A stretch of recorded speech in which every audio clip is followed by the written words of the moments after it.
Urgent broadcast. A notification flashed across every screen as deep within the shadows, azure eyes snapped open. 8 p.m. Sharp. The world stood still as the news broke. S-rank Archmage Lee Soo-jin had fallen in battle. It was a total nightmare. He stared at the screen, his mind refusing to process the devastating headline. Soo-jin wasn't supposed to die. The S-rank powerhouse had been locked in a deathmatch against the Calamity-class dragon, terrorizing the heart of Seoul. Caught in the center of the chaos, the 25-year-old prodigy, Lee Soo-jin, first stepped onto the scene back in 2034. Since then, he'd become humanity's golden boy, solving impossible crises. He was a global icon, making his death a soul-crushing blow. Already memorial altars for the fallen hero were springing up nationwide. The entire population was spiraling into a collective state of mourning and disbelief. Unable to take any more, he killed the power to the TV. He sat there in the silence, trembling, because this was fundamentally wrong. The main character wasn't meant to get written out of the script yet. This felt like a cruel prank from the universe. But the lack of a punchline made it terrifyingly real. The Lee Soo-jin featured on the news was a once-in-a-generation tactical genius. His gift for slaughtering high-level beasts was legendary, obliterating entire swarms with a single flicker of magic. He was the beacon of hope for this entire era, the superstar everyone looked up to. But more importantly, this hero was actually his former classmate, and the literal protagonist of the novel this world was built on, titled The Modern Wizard. That absolute unit was the story's anchor. According to the original plot, he was destined for a glorious happy ending, which was the only way for our guy to finally go home. But then disaster struck. That monstrosity of a dragon spawned out of nowhere, completely shattering the protagonist's happily ever after and his peaceful future. The math wasn't adding up. How could the MC die mid-arc? The real horror, though, was wondering, what happens to a reality when its savior goes away from keyboard permanently? That guy was the ultimate carry, the one person guaranteed to keep the world spinning. Without him, everyone was basically cooked. Panic set in as he realized the plot was off the rails. He'd been banking on reuniting with his real-world squad after the final chapter. But without an MC, does the story even finish? He thought back to the good old days, back when life was simple and full of laughs. They'd joked once about what they'd do if they were isekai'd as background extras. Would they snatch up every hidden power-up or just stay low-key? He'd asked his friends where they stood. Between sips of beer, the girl next to him laughed, saying the only logical path was to go for the gold. Our brown-haired lead just sighed, refusing to play the hero. He argued that it was way too risky. Messing with the timeline could get the real protagonist killed, and then the whole world would just glitch out. His buddy chuckled, teasing him for being such a coward. But he stood his ground, insisting that being a hero meant constant pain and trauma. Why choose a life of suffering if you don't have to? Honestly, he didn't have the insane grind set required to be a top-tier warrior like the MC. Spending every waking hour training and hunting demons just sounded like a total soul-sucking burnout. Even the blonde friend had to agree with that logic. They were all on the same page. Even if he was a bit of a buzzkill, he was usually right. Classic Kim Seon-woo. The group clinked their mugs together, celebrating their peaceful lives. Just then, Seon-woo's phone buzzed. A notification popped up saying he'd won some random prize. His friend leaned in, hyped to see what it was. It turned out to be a bizarre DM, directly from the author of Modern Wizard. Seon-woo had won a one-way ticket to a very exclusive location. All he had to do was click Claim. Intrigued, he showed the screen to his friends, bragging about his luck. They all cheered, thinking he'd scored a free vacation. It sounded like the ultimate flex. They couldn't believe his crazy RNG. When did you even sign up for this? They asked as he eagerly tapped yes. While they debated which tropical island he was heading to, the vibe shifted instantly. They expected an international flight, and toasted to his good fortune the second he accepted. That was 7 years ago, when light engulfed his world and dropped him right into the glowing center of a massive magic circle. Suddenly, a teenager again, he heard instructors screaming at students to stay off the ritual lines during activation. Talk about a plot twist. Our boy had just been officially isekai'd into his favorite novel, The Modern Wizard. Lucky for him, it was his ride-or-die novel, or things would have turned toxic fast. Still, his favorite story, no way. The plot was literally glitching, failing to follow the very script the author had painstakingly crafted for this world. Bound by the canon, he played it safe as a total side character, ghosting every single one of the main leads. He stayed low-key to avoid the spotlight, but now everything's crashing. Where did the perfect plan go south? He barely touched a thing, so how is the legendary protagonist suddenly pushing daisies? His TV screen flickered with static, pretty weird, since he definitely hit the power button. This thing was acting haunted. He leaned in, heart racing, and gave the monitor a desperate shake.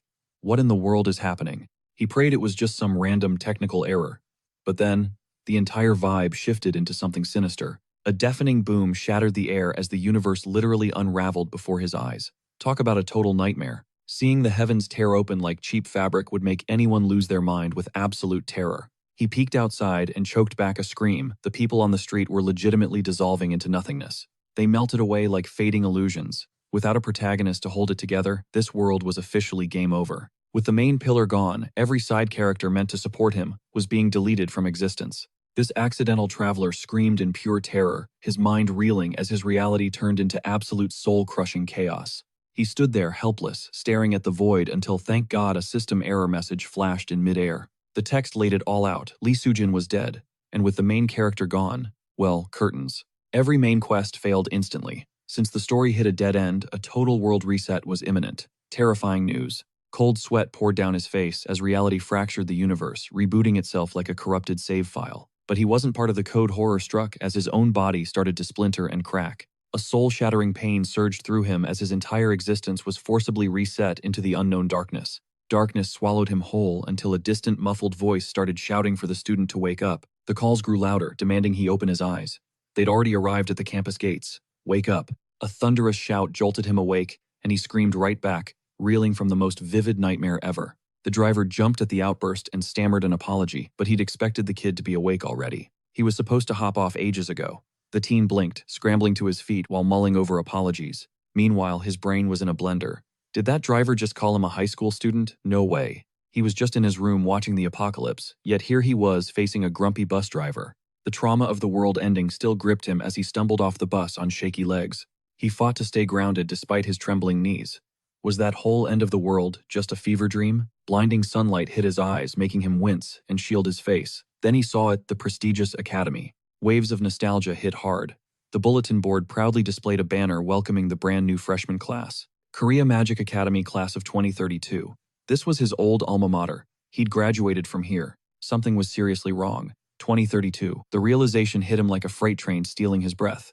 That's 7 years in the past. He'd actually regressed. Desperate, he touched his chest to check his body. His worst fears were confirmed. Small hands, a lean frame, he was trapped in his teenage body again.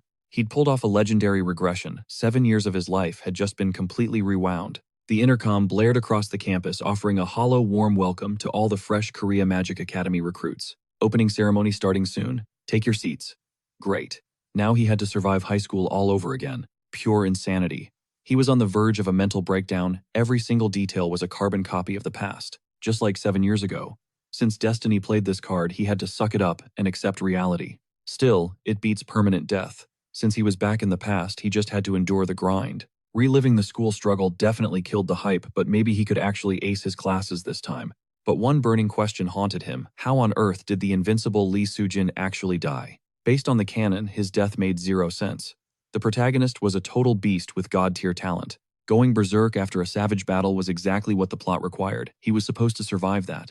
Lee Soo-jun was the chosen one destined for victory. If he fell, a darker conspiracy must be lurking in the shadows. Our main character racked his brain but came up empty. He had spent his life dodging the protagonist like the literal plague. Hard to gather intel when you're playing hide-and-seek with fate. Mid-thought, he scanned the classroom, sensing a shift. A chilling thought struck him. What if the hero croaks again? Another death means another soul-crushing trip back in time. Xian Wu had survived the hell of high school twice already. Surviving a third round, yeah, that is a hard pass. Even worse, the world might just glitch out of existence forever. Total uncertainty reigned except for one cold, hard fact. Lee Soo-jun's survival was non-negotiable. Period. Our boy realized he could not just be a background extra anymore. It was time to jump into the fray. To reclaim his real life, he had to become the hero's ultimate shield. He needed to reach the final chapter alive. Step 1. Infiltrate the protagonist's inner circle immediately. Naturally, he locked onto a girl first. The man was on a mission, acting like he had been prepping for this forever. Guess he could not resist a chance to talk to a beauty. Spotting a key character nearby, he flashed a casual wave. Sporting his most charming grin, he decided that befriending the main cast was his only ticket to survival. His first target was Yuara, a legendary sophomore who held the number 2 rank in this chaotic world. He needed to win her over fast. Too bad our clueless regressor just picked the frostiest girl in the entire school. "Do I know you?" she snapped. Before he could blink, she scoffed, making it clear he was a total nobody to her. He was acting like they were besties while she did not even know his name. Talk about a major social fail. Frozen in an awkward wave, he tried to play it cool. But before he could retreat, she cornered him with a question. "Got something to say?" she demanded. Total Ice Queen vibes. This girl was a walking blizzard of attitude. Praying for a shred of humanity, he muttered that he was just being friendly. No hidden agenda, just a simple hello. Instant rejection. She told him to buzz off, proving that shooting his shot with the closest beauty was a massive mistake. Apparently, he was creeping her out. What a savage. Our guy was starting to realize that this mission was going to be brutal. This was not going to be a walk in the park. As the class settled, the top-tier representatives were summoned to the stage. The elite trio took their places under the spotlight, 3 students each carrying the weight of their entire year's reputation. The room erupted in applause as the hero appeared. Rumors were already swirling about his insane training and god-tier potential. Word on the street was he studied under the legendary Kim Jin-chul. This kid was not just talented, he was a monster. Behold Lee So-jun, the undisputed #1. Even as a teen, he was already a celebrity in the world of wizards. Par for the course in a world like Modern Wizard, where the protagonist is basically a one-man army. Next up was the freshman prodigy. The crowd cheered, mostly because she looked like she walked straight off a runway. She had the face of an angel, but do not be fooled. Every blink and breath was a cold, calculated move. That sweet smile was pure PR. She was here to network and dominate, following the lead of the legendary top senior. That guy had held the crown for 3 years running. He looked ordinary, but his track record was straight up terrifying. Surrounded by these titans, it is no wonder our main character thought he could just blend into the wallpaper. Playing the background extra seemed safe. He barely knew anything about the third-year powerhouse anyway. Still, the guy radiated serious final boss energy despite having 0 screen time in the original story. Time for the official oath. Hands went up as the student leaders swore their loyalty to the Academy's virtues. But wait, the girl next to him was literally shaking with fury. He stole a glance, worried she might actually explode. She was definitely not okay. Fists, white aura, dark, and her feet were drumming a rhythm of pure destruction. That girl was a ticking time bomb of resentment. In just minutes, he had managed to find a kindred spirit. Finally, someone who loathed the main character just as much as he did. Now, this was getting interesting. Should he try to win some points while she was vulnerable? It was a risky play, but fortune favors the bold. He whispered that it was a shame she got stuck in the hero's shadow. Second place really is just the first loser. Did this little rat just speak to me? She hissed. She looked ready to delete him from existence right then and there. He did not flinch. Yeah, I'm talking to you, Miss Grumpy Pants. That really set her off. She demanded an explanation. She wanted to know exactly what he meant by too bad. Our boy just sighed, looking her dead in the eye. He genuinely thought she outshone those phonies on stage. But this dark-haired ice queen was not falling for any cheap flattery. Clearly fishing for clout, the dude just got a cold scoff. She asked if this was some mid-tier joke. If he'd actually witnessed their magic, he wouldn't be spouting such brain-dead takes with that much confidence. Total backfire. Her anger was now locked onto him. Desperate, he claimed he'd seen their power firsthand. That sent her over the edge. How could he judge talent without even feeling their true pressure? But Seon-woo wasn't backing down. It was go big or go home, and he refused to retreat. The brunette flexed that he could read her instantly. Apparently, his vibes were just that cracked. He beamed with pure audacity, but this faker was just speedrunning, digging his own grave. Now she was beyond heated. Are you actually trolling me right now? She hissed, eyes flashing, panic mode engaged. Realizing his riz was a disaster, he pivoted hard to a new topic. Silence would have been smarter. He tentatively asked if she'd been stressing about her future lately. Bullseye. The truth hit home, leaving her wondering how this random dude had read her mind. Moving like a low-budget fortune teller, he'd annoyed her enough to finally demand his name. Kim Seon-woo. She repeated it like a death sentence, definitely more of a threat than an intro. She warned him to keep his mouth shut. No more nonsense for the rest of the day. She was officially done. All his efforts failed as the protagonist girl stomped away in a huff. Talk about a disaster. This wasn't exactly the meet-cute he'd envisioned for their first conversation. Mission failed, but the semester was starting. The Magic Academy's evaluation test was finally here. Day 1 featured a high-stakes ranking battle. It was a brutal initiation ritual for every student, a stage to flex before the entire school. While others panicked, our guy just watched the chaos. He smirked at the terrified kids, calling them cute. His sights were set on the top 10. Ranking in the top 10 of the second year was the goal. No more playing it safe. In his past life, he'd rejected B-rank offers to coast at C-rank. Those days were over. Losing to these kids would be embarrassing. He wasn't aiming for average this time around. This was his fresh start. He had zero intention of being a background character in this story. He was hyped to flex his pro skills, even as his #1 hater glared him down. 0 friends made but 1 arch nemesis secured. Truly a legendary start to the school year. The top 3 were built different. Little Miss Polite Smile unleashed mana, swatting away charging maniacs. Earth golems were pulverized instantly. Her magical output was on a whole other level of power.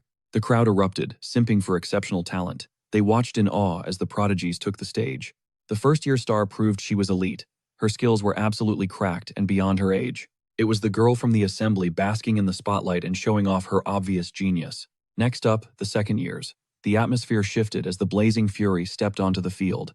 His hater wasn't just talk. She unleashed a torrent of power, nuking every target in her path. Students were speechless. Could someone their age really possess that kind of overwhelming professional-grade fire? It was insane. Her flames burned with an intensity usually reserved for active, high-ranking mages. But then came the hero. Leo Sojun stepped up his presence, completely drowning out her flames. Yura was legendary, but Leo was a monster. In a blur, he blitzed the stone targets. Those golems didn't stand a chance. Sliced to ribbons in a heartbeat, they crumbled into dust. With the field cleared, the hero flashed a satisfied grin. The dude was simply built different. Seeing him win only made the girl more tilted. Our guy wisely chose to stay quiet. He acknowledged Yura's skill internally, even if she didn't care about his low-rank opinion. Leo Sojun was basically a pro in a student's body.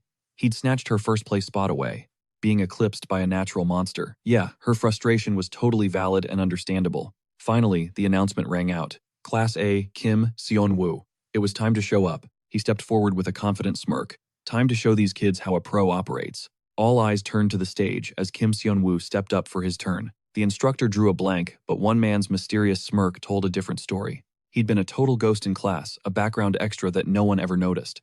His files praised his reinforcement magic, a formidable and specialized power indeed. Yet he stood weaponless, ditching his specialty for the complex art of manifestation magic. A bold gamble. Now, Seon-woo faced the golem dummies for his big evaluation. He extended his hand and boom, a swirling portal tore open in his palm. Some mages chase their dreams, rather than sticking to their natural boring gifts. He seemed unremarkable at first, but a woman in the back suddenly froze. It wasn't his face that shocked her, it was the volatile mana dancing between his fingers. He was wielding the legendary compression technique, a feat far beyond his years. By crushing materialized mana, a mage masters the deadly high-level art of projection. This was high-tier sorcery for veterans. Even the campus elites were completely stunned. A mere second-year student using such an advanced skill, it was absolutely impossible. But Seon-woo wasn't just any student, he was a regressor, ready to blow their minds. With a confident grin, he unleashed a massive blast that rocked the entire hall. The energy surged toward the targets, but then, something went horribly catastrophically wrong. The room went deathly silent before erupting into a wave of cruel, mocking laughter. His grand summon had collapsed instantly. Mana exhaustion had turned his flex into a flop. The students jeered. A materialization that can't project is just a useless light show. Talk about toxic. Our hero was struggling and things were about to get worse. Just as he questioned his own power, the system interface suddenly glitched into life. Seon-woo stared in pure horror. Why was this window opening in front of everyone? Later, he sat alone in his room, fuming over the system's terrible delayed timing. The interface hadn't updated since earlier. His destiny was shifting in real time. He needed answers fast. That's when multiple alerts flooded his vision at once. Outsiders' benefits unlocked. The main scenario had officially kicked off with a bang. He'd earned the Second Life achievement and the rewards were finally rolling in. But then came the Talent of the Clown award. Seriously, what a total joke.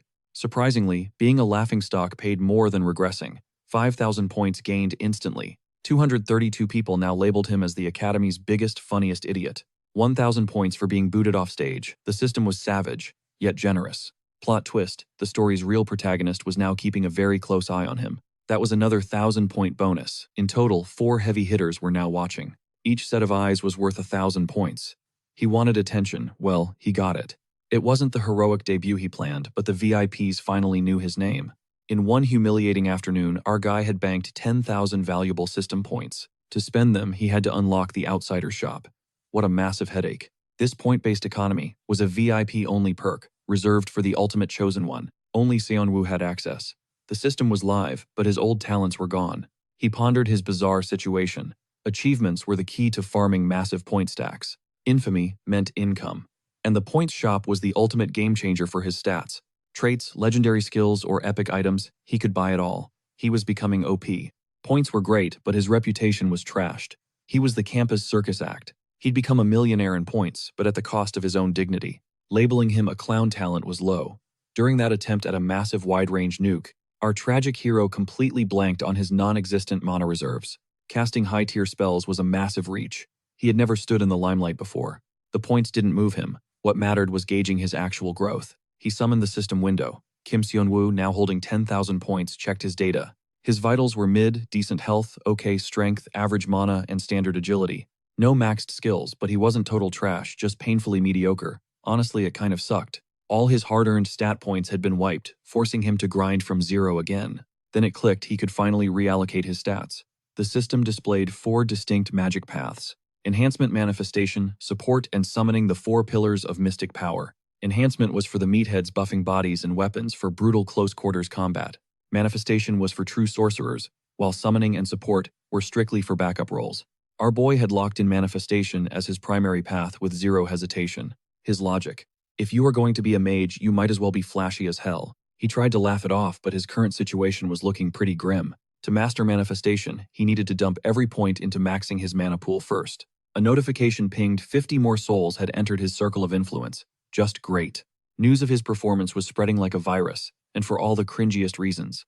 But clout is clout. He would milk this infamy until he could snag some legendary skills. Xianwu realized that one humiliating blunder was becoming a literal goldmine for points. The payout was so insane that being the school laughingstock actually felt worth it. 400 people now knew his face, netting him a sweet 2,000-point bonus. His normal student life was dead, but he had sacrificed that to save the protagonist. That number was wild. It felt like more people knew him than actually attended the school. Someone definitely recorded his fail. He scrambled to check the Korea Magic Academy forums. It was exactly as he had feared.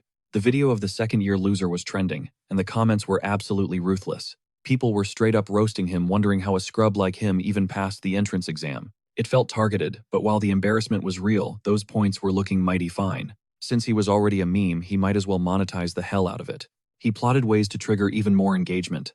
Suddenly, a brilliant, chaotic idea sparked. This would turn every eye toward him. Finally, he would be able to afford that specific item. By the next morning, the class clown legend was the only thing anyone was talking about. Peers whispered in disbelief, trying to match his face to the viral disaster on their screens. There was no doubt. He was the legendary failure everyone was hunting for. Anyone else would have hidden, but Xianwu was ready to be the most shameless hustler alive. He paraded himself around, feeding the fire he had started for maximum attention. It worked. His fail montage was trending with over 1,000 views and counting. The haters were out in force, so he leaned in, calling himself an S-rank mage. That wave of toxicity actually translated into a fat 5,000-point payday. Honestly, being a villain felt amazing. He strolled into class that morning with a playful smirk. The moment he crossed the threshold, every single pair of eyes locked onto him. A blonde guy looking like the ultimate high school bully pointed a finger right at him. But surprisingly, the dude practically tackled him with laughter, hyping up yesterday's legendary performance. Once he spoke up, the entire room erupted into a fit of unstoppable chaos. The crowd was buzzing, dying to know how his mana tank hit 0 so fast. They figured his family was loaded, since tuition here costs a soul. Little did they know his enrollment was just one massive cosmic facepalm. Considering how he ended up here, his school life was a total train wreck of an accident. At least our guy recognized a familiar face. Enter Parkin 1, the blonde resident psycho from the original novel. Rule number 1, never trigger the local crazy. Our lead planned to just blend into the wallpaper and stay quiet. No such luck. The blonde predator locked eyes on him and flashed a chilling, jagged grin. In one decided he'd be his new personal toy, a blockhead who'd bark whenever he whistled. Survival in this shark tank seemed impossible until a voice cut through in one's power trip. It was the golden boy himself, the second-year superstar. The legendary protagonist stepped into the light and slammed the bully with a verbal beatdown, demanding he back off. The blonde snarled at the dark-haired icon. This was Lee Soo-jin, the global genius. Apparently being a prodigy wasn't enough. He had to play savior too. Pure-hearted heroes always triggered losers like in one. He couldn't wrap his twisted brain around genuine kindness. Low-tier scrubs usually just followed the hero's lead. Soo-jin dropped one final icy warning on Park in 1. The bully wasn't stupid enough to push a god-tier student. He retreated, dragging his mindless squad behind him. Finally, the air was clear. The hero checked in, radiating that classic overpowered main character energy. Our guy played it cool, though he just accidentally snared the attention of the one person he absolutely had to keep alive. The hero squinted, recognizing him as the legendary class clown, who'd gone viral just yesterday. Seon-woo played the part, assuring the hero he was totally fine. He'd basically cashed in his dignity for those clout points and laughs. Then he remembered to act humble. With a heavy sigh and a pathetic whimper, he played the victim of his own circumstances. That embarrassing footage was everywhere. He was basically a walking meme now. The hero felt for him, telling the clown not to let the haters get to him. The leaker was the real villain here. Plot twist: Seon-woo helped leak it himself, making him the ultimate two-faced strategist. Regardless, the hero offered a polite goodbye and prepared to vanish. But Seon-woo wasn't about to lose his ticket. He lunged, grabbing Lee Soo-jin while stumbling over his words to craft the perfect pitch. Mission objective: glue himself to the protagonist to prevent a game over screen. He flashed a blinding idle-tear smile and brought up the upcoming dungeon class.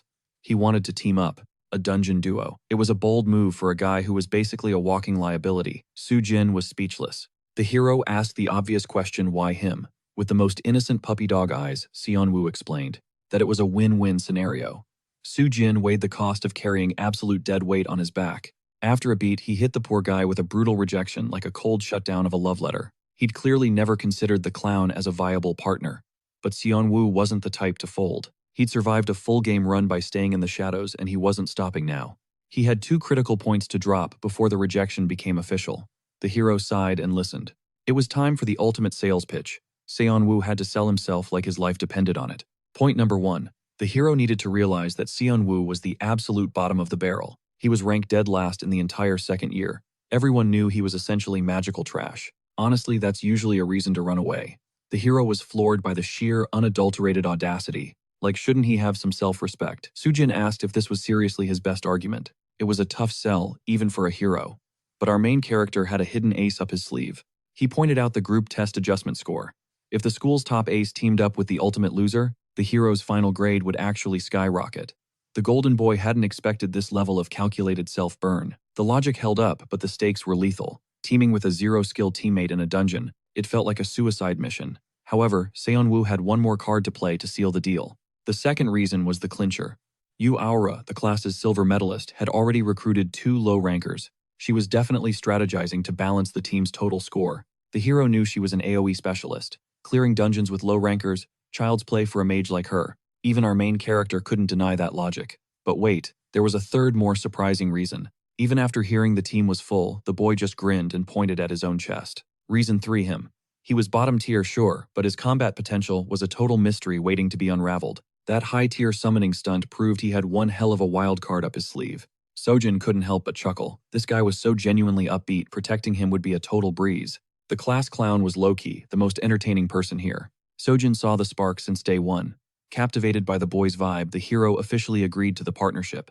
But being the stand-up guy he is, the hero had one specific condition for the team. With a smirk, he announced he'd handpick the final member. Since he'd likely choose a heavy hitter, this was an absolute win for the group. The hero turned back to our main character, politely asking if the clown minded the choice. Seon-woo just shrugged and locked in the deal with a handshake. Soo-jin was officially intrigued. Bam! 2,000 points secured. Our guy was finally making some real moves. Time to get serious. Back to the books. The professor started lecturing on 14th century magical origins. Back then, magic was a simple binary system, unlike today's complex quad-branch structure. But that foundation didn't last long. The teacher scanned the room, waiting for someone to explain the sudden collapse. To everyone's shock, Seon-woo's hand shot up. The class was ready for another joke from the fail student. Too bad for them, he'd already lived this life. The answer was simple. The legendary blood sword happened. He was the 18th century's first enhancement-type anomaly. Seon-woo wasn't just some background extra anymore. His perfect answer left the room speechless. Even the teacher had to give him props for the sharp insight. For medieval mages obsessed with manifestation, blood sword was a total glitch in the matrix. They stood no chance against him. That defeat triggered a massive explosion in manifestation research. The lecture pushed forward, diving deep into history while our protagonist locked in. Even a prodigy like Soo-jin looked bored out of his mind by the dense, ancient theories. Complex formulas are a headache for most, but not for Seon-woo. He had the outsider's edge on his side. The system literally spoon-fed him world lore. When it came to written exams, he was basically a god.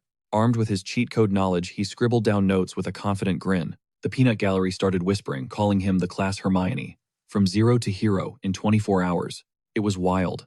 They snickered, mocking him for studying so hard when he was still ranked dead last. That comment actually stung. Mocking his mistakes was one thing, but calling him a try-hard nerd. If they were so salty about his skills, they should have raised their own hands. Whatever. Finally, the bell rang. Lunchtime. While everyone rushed out, our guy just stood there awkwardly. He wasn't exactly Mr. Popular yet, so he just lingered by his desk feeling out of place. As the room emptied, he was planning his next move when a familiar voice called out his name. Seon-woo turned around and saw the hero beaming. "Hey teammate, let's go grab some grub. Talk about a flex." They grabbed their trays and headed into the crowded cafeteria together. Honestly, Soo-jin's positive energy was contagious. It was impossible not to like the guy. While hunting for a table, a loud voice shouted Seo-jin's name from across the room. It was Shin Young-jin. The hero headed over, and the two bros immediately started roasting each other. Pro tip: Young Jin was a major protagonist in this world, and Sojin's ride-or-die bestie. High rankers usually split up to maximize their individual scores, which is exactly what happened here. Young Jin finally spotted Seonwoo. He flashed a bright smile, recognizing the boy instantly from that viral video. Scoring points was the easy part. Dealing with the sudden fame, that was a whole different beast. Regardless, our guy sat down. Then the best friend leaned in with a curious question. Our protagonist suddenly vibed with the total underdog, claiming it was just a recent development. A dungeon raid in 48 hours. His best friend thought he'd finally lost his mind. The shock wiped his grin away as he leaned in close to whisper in the hero's ear. He questioned if he was really cocky enough to take first place without any buffs. If they were truly elite, why drag this useless dead weight into a dangerous dungeon? Sighed and revealed that Uara was out for blood, catching his friend off guard. The second-ranked prodigy was dead serious about winning, even stacking her squad with low-tier students. That made him flinch. It was clear she wouldn't stop until she claimed total victory. Regardless, Seonwoo was officially on the team, so they decided to grab some food. His buddy was starving anyway, though Ardu hated being the topic of their private conversation. They gossiped about him like he wasn't there, while the cafeteria whispers grew even louder. Students buzzed about the mysterious sage post, while the elite Seo Yuna kept her eyes on them. The first-year idol was fixated on their group until a classmate finally broke her trance. Startled, she quickly brushed the concern aside, insisting that absolutely nothing was wrong. Still, the class fairy was suspicious. How did the local clown suddenly link with a top-tier hero? Later, students swarmed the training center to grind against dummies and various practice tools. Now our guy had to master his magic to avoid being a burden to the protagonist. Grateful for the invite, he focused on controlling every single drop of his current mana pool. Carefully channeling his energy, a familiar blue portal manifested right in the palm of his hand. Magic bubbled in his grasp. With his mana finally steady, he aimed his projectile forward. He directed his power at a nearby dummy, and boom, he actually nailed the target this time. Onlookers were low-key impressed. It wasn't legendary power, but it definitely didn't look weak either. He was exceeding expectations, and he could hear their blatant whispers without them even trying to hide. Their trash talk was loud and clear, but honestly, that didn't bother him one bit. Progress was finally happening. Pre-regression, he'd recklessly dumped points into whatever stats he wanted. Back then, a warning appeared. The more he purchased, the more the prices would skyrocket. He had to spend wisely since base stats spiked by 10 points after every 10 buys. It was basic gaming logic. The higher your level, the harder it is to grind for more. Long-term investing in mana-boosting traits was way smarter than just buying raw power stats. Those items offered scaling, so our guy opened a search window to find a specific skill. He hunted for a legendary trait that only appeared mid-novel to give him an advantage. After upping the difficulty by joining the hero, he finally unlocked the Blessing of Great Nature. This skill absorbed ambient mana, making his training sessions absolutely god-tier for mana growth. Depending on his surroundings, he could bank up to 150% bonus mana. With 50% faster recovery, this was a massive steal. He quickly verified the passive buffs. Everything checked out. Then our protagonist glanced down at the wristwatch, strapped to his arm. The returner's wristwatch was broken gear that boosted health and mana regeneration by 200%. He was basically stacking cheat codes, flipping low-tier skills to secure the ultimate legendary abilities. While selling traits granted points, he hated the thought of losing such high-tier gear. He'd sacrificed his Master Chef skill for the watch, and he definitely missed those gourmet meals. With his new skills and gear, his fresh start was light years ahead of his previous life. Suddenly, his phone buzzed. Weird, considering he wasn't exactly a social butterfly with many friends. He checked the screen in disbelief. Somehow, he'd been pulled into a massive group chat. Yoongjin Tae had added Leo Sujin Kim Seon, Woo Yun Hee Young, and Shin Jae Yuk. Jin Tae hyped the squad up for the next 2 months, leaving our class clown feeling intrigued.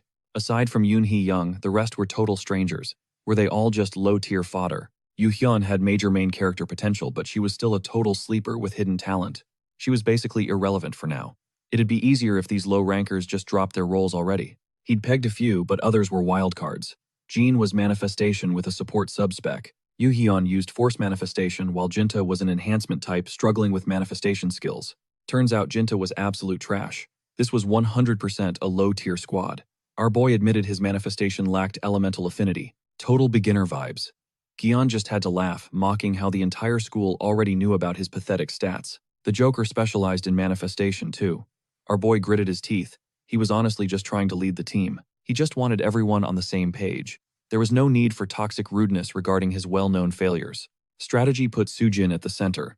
Everyone else would just play backup and support him. To take first place, they had to crush Yura's team. Step 1. Scouting her heavy hitters. Training intensified for the dungeon raid. They had to be perfect to score the top evaluation. During drills, instructors warned them about over-focusing on control while neglecting their actual projection power. They needed more explosive mana release. The girl took the hint and dialed up her energy. Mana swirled in her palm before she unleashed a great blast that rocked the training hall. A wave of targets vanished instantly. The spectators were stunned by that insane level of firepower. Pure genius vibes. Watching her was a masterclass. It was obvious her skills were in a whole different league. She was a natural prodigy. Meanwhile, the boy was still a bit rough around the edges. Her mana control was shaky, but her potential was terrifying. Suddenly, the teacher's eyes shifted. It was that manifestation failure from the exams. Everyone at school could recognize that face. Her eyes widened as he fired a blast that absolutely vaporized the target in front of him. A total shocker. Most people had written him off, but he was buzzing with newfound success. It was almost impressive. Before, this kid was so obsessed with materialization that he couldn't even land a decent projection. Now, with his tiny mana pool, he was perfectly balancing both projection and materialization skills. His control was becoming surgical. Identifying and fixing your own fatal flaws at that age, that is high-level IQ. The teacher was genuinely impressed. She smiled, watching these underdogs evolve and grow before her. Eventually, the special grind ended. The instructor thanked everyone for pushing their limits so hard. They had done great work. The students bowed out, appreciating the intense training she had put them through. It felt good to vent some mana. This beats sitting in a boring lecture any day. Facts, most students would rather blow stuff up with magic than rot away in a boring history lecture. Class dismissed, but Kim Seon-ho was pulled aside. The spotlight was back on our main character. She had seen his hustle and wanted the tea on his recent training routine. He played it cool, admitting to some extra reps. Then she asked about his mana progress. He was actually crushing it, but he was not about to admit he had been high-key cheating his stats. Between buying mana on the market and siphoning energy from nature, he was playing a very risky game. He hesitated. She had definitely noticed his mana reserves were usually bottom of the barrel. He claimed steady growth. She told him not to rush, praising his form, even though his mana tank was tragic. There are no shortcuts to massive mana. Our guy just gave a confident thud to his chest. He vowed to give his all. With a smirk, she handed him a sleek chain bracelet. It was a rare artifact designed to stabilize breathing and maintain peak condition. He definitely did not expect such a gift. He insisted his progress was solid. No need to rush the grind just yet. She acknowledged his effort even if his mana reserves were still pretty bottom tier. Increasing mana capacity is a slow burn. Our boy just gave a confident salute. He swore to keep pushing his limits. With a smile, she handed over a special bracelet. This artifact stabilized his internal flow and condition. It was a massive win for him. Seon-woo hesitated, unsure if he should take the gift. But it was just a low-tier F-rank practice item, no big deal. It was cheap to craft anyway. Gifting it to him wasn't exactly breaking the bank, and she didn't mind. Pumping his fist, the boy vowed to put it to good use. As the final bell rang for class, he made a quick exit. He still couldn't wrap his head around that insane, unexpected score he'd just achieved. Grinning like a madman at his new bracelet. On the walk home, something made him freeze in his tracks. A mysterious girl leaned against the wall. With raven hair and piercing crimson eyes, she acknowledged Kim Seon-woo. Wait, why was she talking to him now? She'd previously acted like he didn't exist, but maybe he finally looked worthy. She was the one who'd banned him from speaking to her. Clearly, she remembered that too, and she looked absolutely triggered. She snapped at the reminder. Regardless, rumors were flying that this loser had somehow joined Lee So-jun's elite squad. When Seon-woo asked how she knew, she just scoffed. To her, he was obviously just shamelessly clinging to others. Total leech behavior. Too bad for him though, because that #1 rank, it was already hers this time. Time to wake up from that delusion. Seems she'd walked all this way just to flex and trash talk him. With a final huff, she turned on her heel and stormed off. Guess she really just came to drop that salt. Major tsundere vibes. Seon-woo stared baffled by why she was always so perpetually pressed over everything. Thursday morning arrived. As students gathered at the dungeon gates, our MC sprinted over, hyped for the raid. Relieved he wasn't late, he spotted the shining hero who flashed him a welcoming and happy grin. The full squad was finally meeting face to face. They needed to lock in and crush this entire semester together. The team's morale was peaking, much to the hero's delight. But of course, there's always that one toxic teammate who lives to kill the vibe. He scoffed, complaining that their team composition was straight up bizarre. Mixing the class rank 1 with the absolute bottom-tier loser, Seon-woo just stood there wondering if this guy was catching feelings or just lacked a filter. Oh, it was definitely a targeted shot at him. The trash talker doubled down, demanding the class failure actually pull his weight and do something useful for once. Talk about rich coming from a background character nobody even remembers. The audacity was wild. He actually had the gall to tease the brunette for being unable to cast a single spell last time. Seriously, what was this guy's name again? Seon-woo couldn't care less about some generic NPC's insults. Luckily, another teammate stepped in to shut it down. He argued that it didn't really matter. If the class clown had failed the first exam, as long as Sojun was the one who recruited him, he was cool with it. Since the hero brought him, the hero would carry him. Simple as that. Too bad Seonwoo's defense came from another guy clearly just trying to ride the hero's coattails. Was there anyone actually competent here? Well, at least we had Yoon Hee-young on the squad. Her legendary arc was still far off, but she was the real deal. She casually asked the hero about his morning. Seonwoo wondered, was his presence changing the timeline? This squad looked nothing like the original version he remembered. In the past life, things were different. But now he doubted if this ragtag group would actually survive this trial. After all, the team was seriously lacking some real firepower. As they approached the gate, a sharp-looking instructor blocked the path, commanding everyone's attention. He began the briefing for the day's raid. The dungeon runs were split into 2 shifts, morning and afternoon. Since it was day 1, they were strictly limited to scouting the first basement floor level. Then came the grading criteria. Rule number 1, speed. The faster the clear, the higher the bonus points. Blitzing through obstacles meant massive gains. Rule 2, the rank difference adjustment multiplier. Carrying lower-ranked teammates would actually net the high rankers a significant personal score boost. But the ultimate factor was the contribution system. This artificial dungeon tracked every single move you made.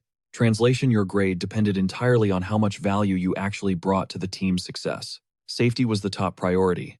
The instructor scanned the crowd, making sure everyone had locked in the rules. A roar of confirmation echoed through the air. With the ground rules set, it was finally raid time. The hype was electric. Students cheered each other on as they prepared to dive into the abyss. They were determined to see every trainee clear the trial. Right then, Instructor Jiang made his entrance, waving as he arrived fresh from the gate. His colleagues were already gathered, impatiently waiting for the man to join their high-stakes gamble. The challenge: predict which squad would snag the top rank. Naturally, the safe money was on Ara's elite crew. Nearly every faculty member threw their support behind her, making the pot look pretty one-sided. But then the teacher in glasses flashed a mysterious grin, claiming she'd found a much more interesting play. She boldly placed her chips on Group 3, the underdog squad led by Lee Seo-jin. She was dead set that they'd pull off a shocker. The others scoffed, thinking she was just being pitying. Sure, both Seo-jin and Ara had stacked their rosters with low rankers to farm bonus points, but their strategies were worlds apart. Seo-jin's lineup looked fragile, composed mainly of enhancement specs. Even a genius has his limits. And solo carrying a bunch of deadweight was an impossible task. The spectacled teacher nodded. Enhancement types thrive in duels, but without support. They struggle against a mob's swarm. Meanwhile, Ara was a literal human cheat code with her AoE magic. She was already blitzing through the first floor, setting a record-breaking pace that left everyone in the dust. Still, the woman just chuckled, betting on a legendary underdog story from the bottom-tier trash. It was her money to burn, so the others shrugged and prepared to watch her lose big time. Let the games begin. Deep inside the dungeon, our hero was absolutely dominating. He tore through the front lines, shredding every beast that dared to cross his path as they pushed forward. Monster after monster fell to his blade. They were moving so efficiently that the rest of the squad didn't even need to draw their weapons. Seo-jin was a one-man army, while the freeloaders were more than happy to just coast on his coattails toward an easy victory. Talk about being shameless. They were halfway to the goal and hadn't even broken a sweat while Seo-jin did all the heavy lifting. As the boss chamber loomed, the group started speculating on what nightmare awaited them. Most assumed it'd just be some oversized trash mob.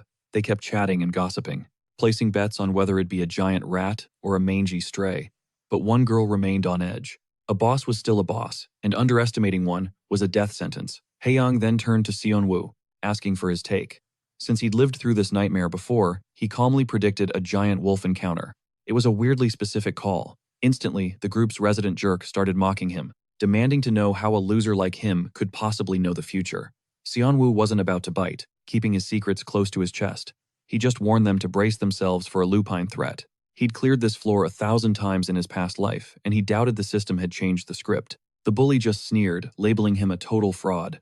Seonwoo's fist itched to shut that trashy mouth once and for all. He didn't care if the idiot believed him, but the bully doubled down, calling him a pathetic clown. The jerk was fishing for a fight, and it took every ounce of Seonwoo's self-control not to erase him right there.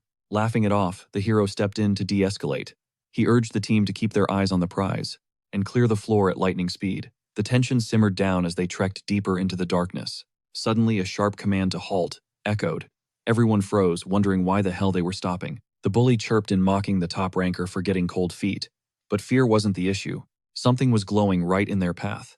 Looming ahead was a massive, intricate magic circle carved into the stone. Its purpose was a total mystery, but one step inside would clearly trigger something potentially lethal. The rookies recoiled, sensing an ominous pressure radiating from the runes. They feared the instructors had set a trap way above their pay grade. Seonwoo stepped forward, kneeling to analyze the glowing lines. The hero yelled for him to back off, fearing an ambush. But Seonwoo just shrugged, completely unfazed, claiming he was just checking the mana flow. He scanned the symbols, searching his memory for why a ritual site would be on the entry floor. It wasn't a trap, just a basic barrier, or so it seemed. Why was a barrier blocking the path now? Seonwoo, the class clown, knew exactly what was up. Recognizing this trap from his past life, he reached out, his fingers grazing the shimmering surface. Pulsating mana surged around a small magic circle. The barrier's energy shifted visibly before their eyes. He shot them a knowing look. Gritting his teeth, the bully scoffed, pretending he'd already figured it out. It was clear they were stuck. There was zero chance of just walking through. Panic set in. Should they retreat, turning back would tank their score, but no other path existed. The hero gripped his blade, opting for brute force. He channeled his mana, ready to slice through. Radiant energy flared as he lunged. The team watched with bated breath, hoping for a breakthrough. Expecting a shatter, they only saw a tiny dent. Their high hopes came crashing down instantly. Disappointment filled the air. The hero sighed, realizing raw power wasn't the answer to this puzzle. Now it was the bully's turn. Smirking, he bragged about his expertise as a support-type specialist. He just needed a moment.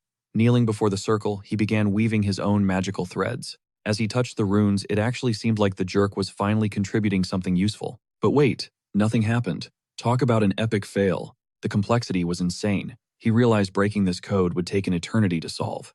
At least 40 minutes. Even rushing that delay would absolutely wreck their ranking. Our MC stepped in, grabbing his wrist. Wasting 40 minutes on one gate was out of the question.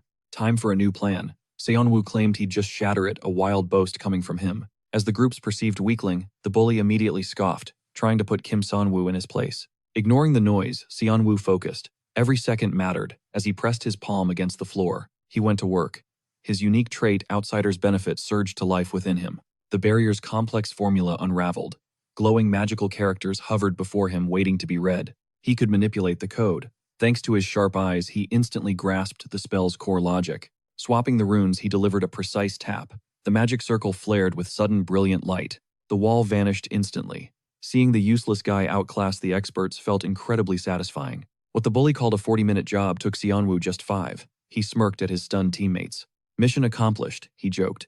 Even the hero looked shook by how effortlessly Seonwoo pulled it off. Speechless, the bully just gaped. Meanwhile, the protagonist Lee Soo-jin watched Seonwoo with newfound fascination. Her curiosity was piqued. Seeing his influence grow, our boy couldn't hide his satisfied grin. Cha-ching, another 5,000 points earned. This partnership was paying off way better than expected. But the points weren't the real prize. A new interest level system had finally unlocked. Lee Soo-jin's interest hit level 1. Suddenly, a thunderous roar echoed from the darkness ahead. Heavy footsteps shook the earth. Just as Seonwoo predicted, the floor boss had finally spawned. A massive hulking wolf emerged. The group froze, staring at the beast's terrifying predatory silhouette. Drooling and snarling, the beast lunged forward. The team's eyes widened. Seonwoo's prediction was dead on. The clown was right again. It was a giant wolf, exactly as described. The monster charged. It targeted the hero, who stood firm. As the wolf roared, Lee Soo-jin's eyes ignited with golden light. With a flash of steel, he cleaved through the boss. The strike was brutal, swift, and lethal. The hero's gentle vibe vanished mid-combat.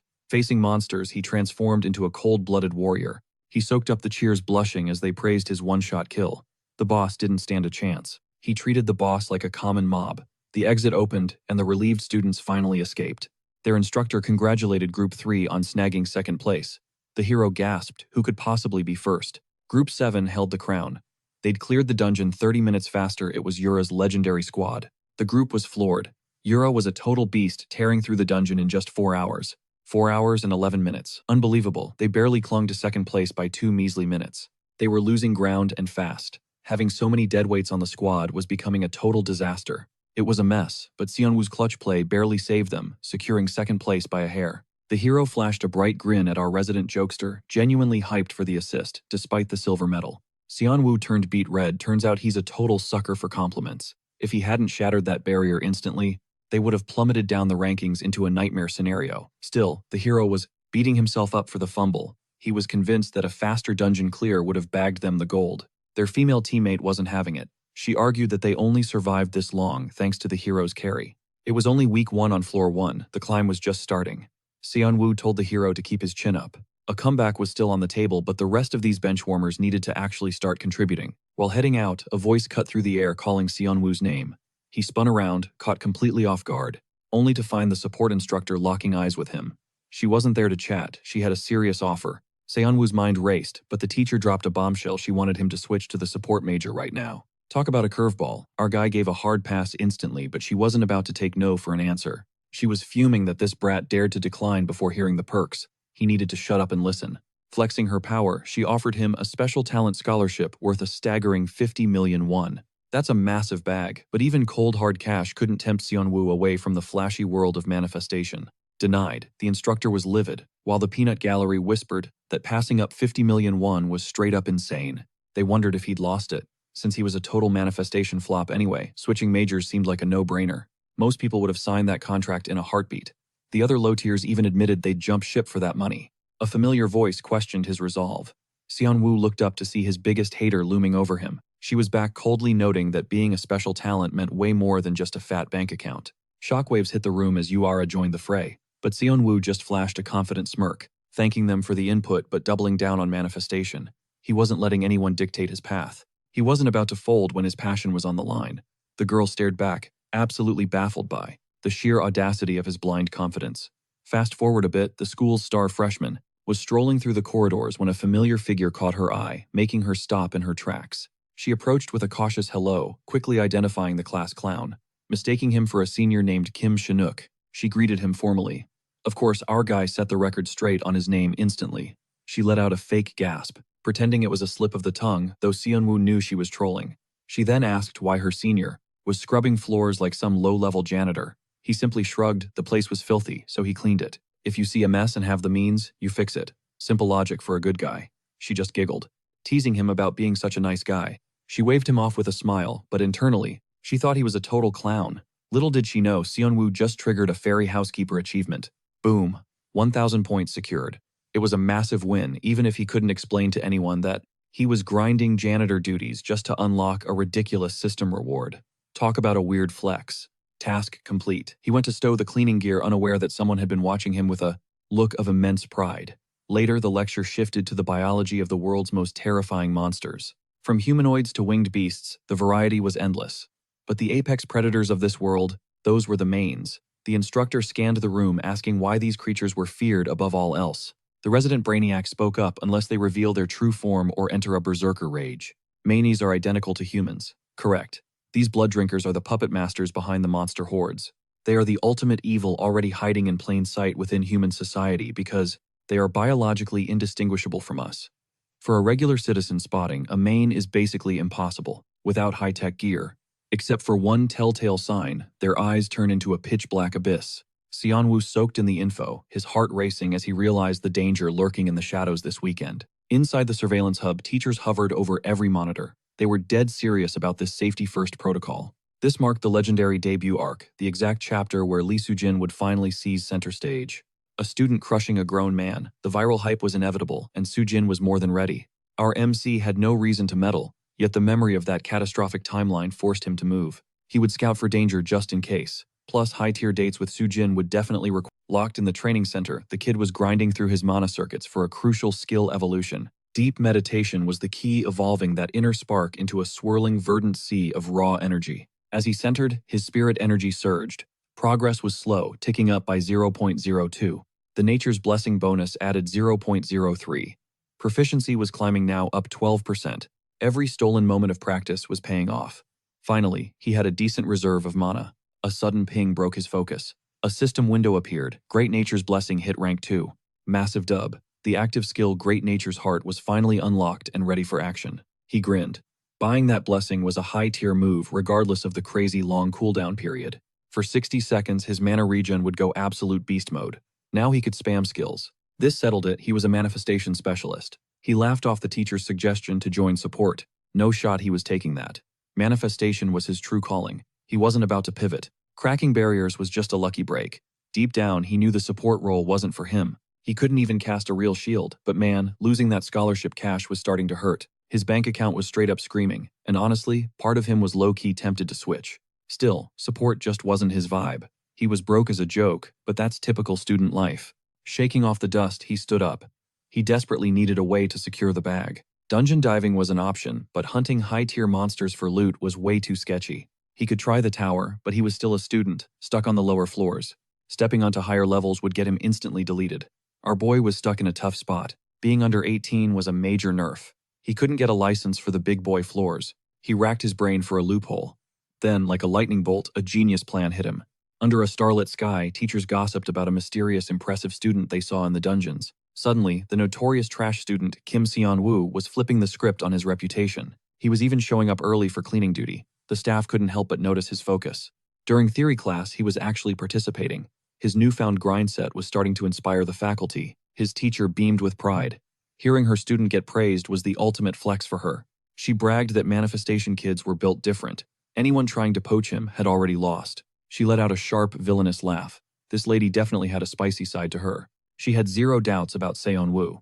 He wasn't the type to be swayed by cheap offers. Seeing such a hardworking student was a breath of fresh air compared to power-hungry kids. But our protagonist wasn't just a student. The class clown was secretly feeling like a total mastermind. He just unlocked the teacher's pet achievement, pocketing a cool 2,000 points. This was huge. He wasn't even sweating for this achievement, yet the points were rolling in. With a fat stack of points, he hit the shop and fired up the search function. The item he needed cost exactly 1,000 points. It was time for the ultimate payoff. He could see the dollar signs already. The teacher's favorite student was now cackling like a villain. The rest of the class was concerned. Fast forward to Saturday, a geared-up figure arrived.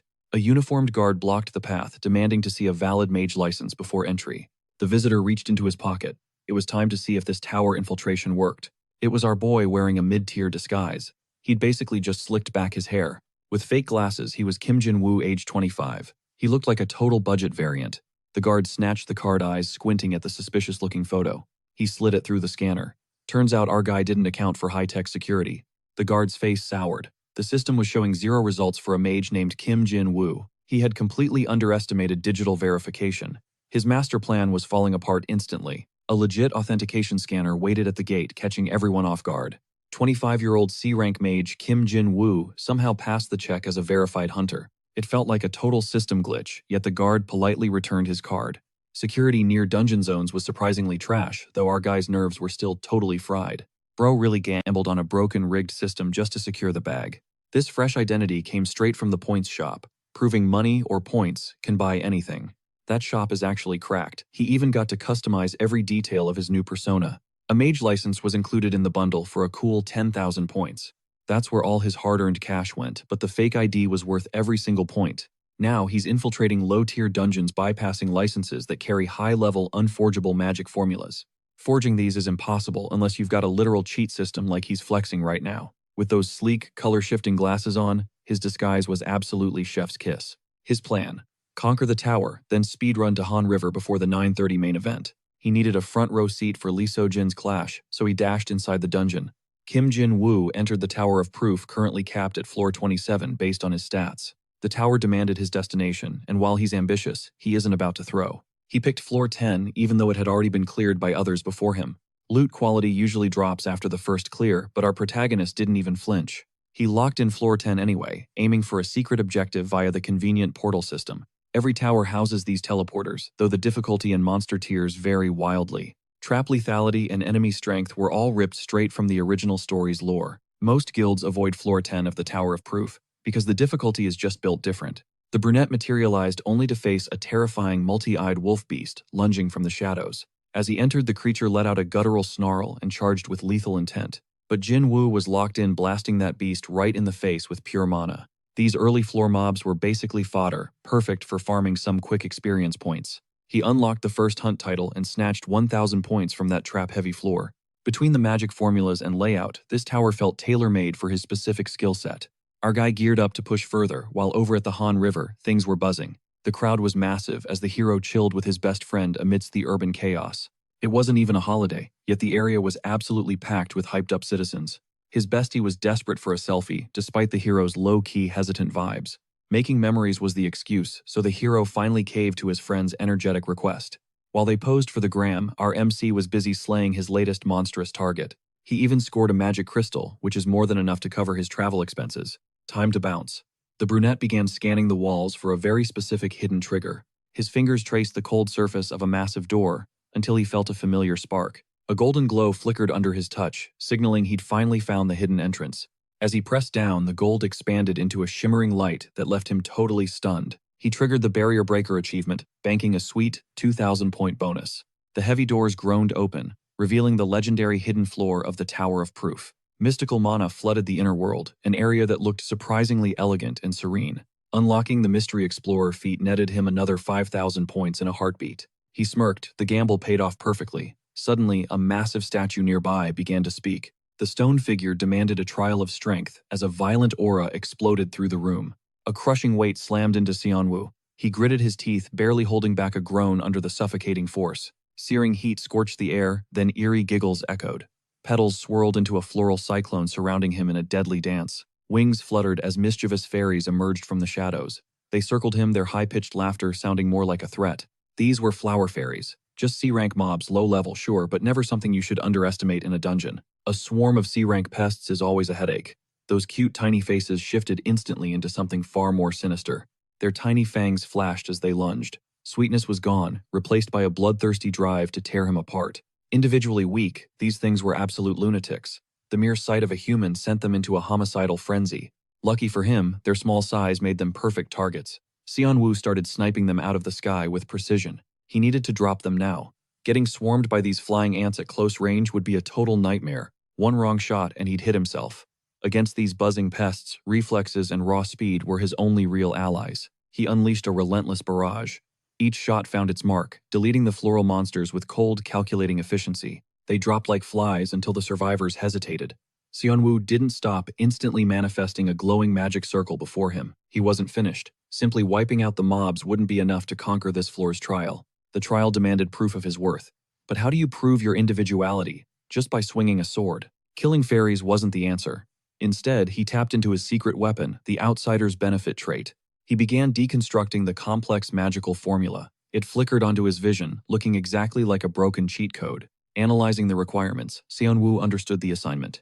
It was time to show this tower exactly who he was. His gaze swept the garden, deciphering the room's hidden mechanics within the pulsing veins of blue mana. A smirk played on his lips. This formula was his individuality, his unique ability to break the world's rules. Every skill he'd scavenged as an outsider came into play. Channeling that forbidden power, he initiated the sequence. Recognition flashed, the Tower of Proof was satisfied.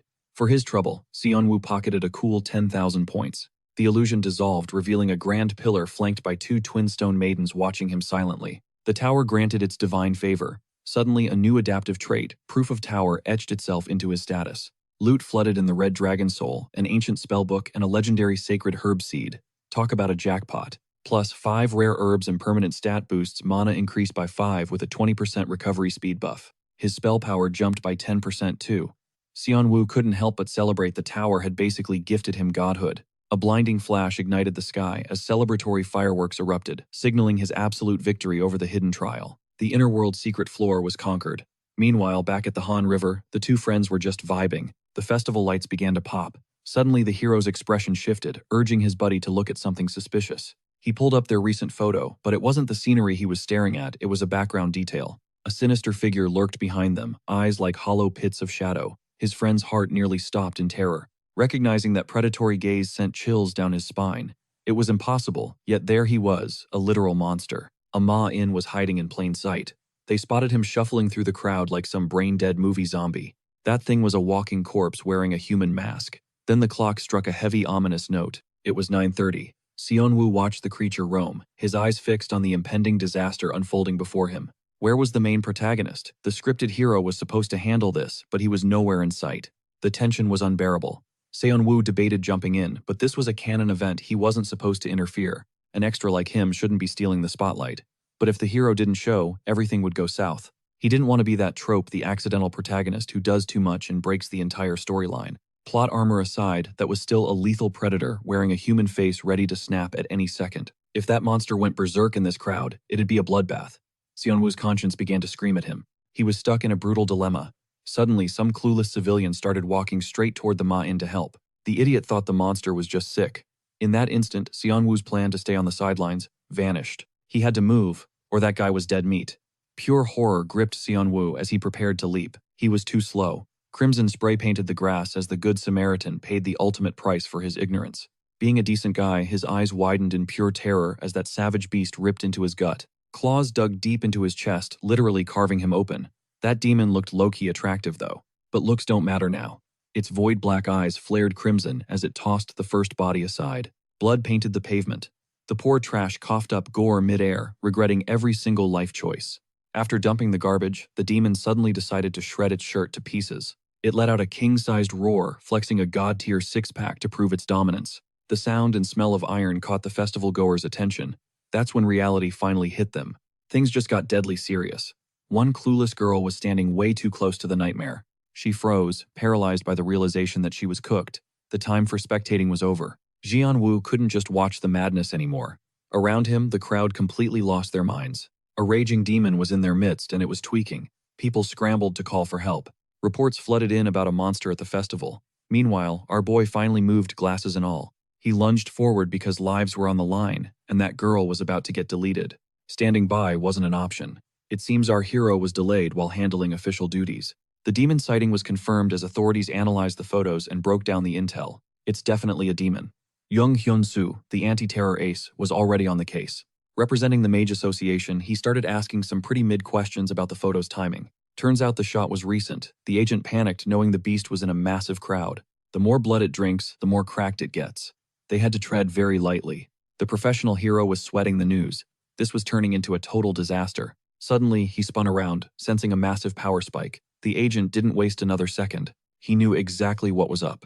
They needed to hit that scene right now. The crowd watched in shock as one random dude sprinted straight toward the killing machine. Xian-Wu saw his opening while the monster was distracted by the surrounding chaos. He unleashed a blinding blue-white energy orb, aiming right for the weak spot on its skull. The blast landed perfectly, forcing the creature to halt. For a second, everything went dead silent. The kid wondered if he actually bagged it.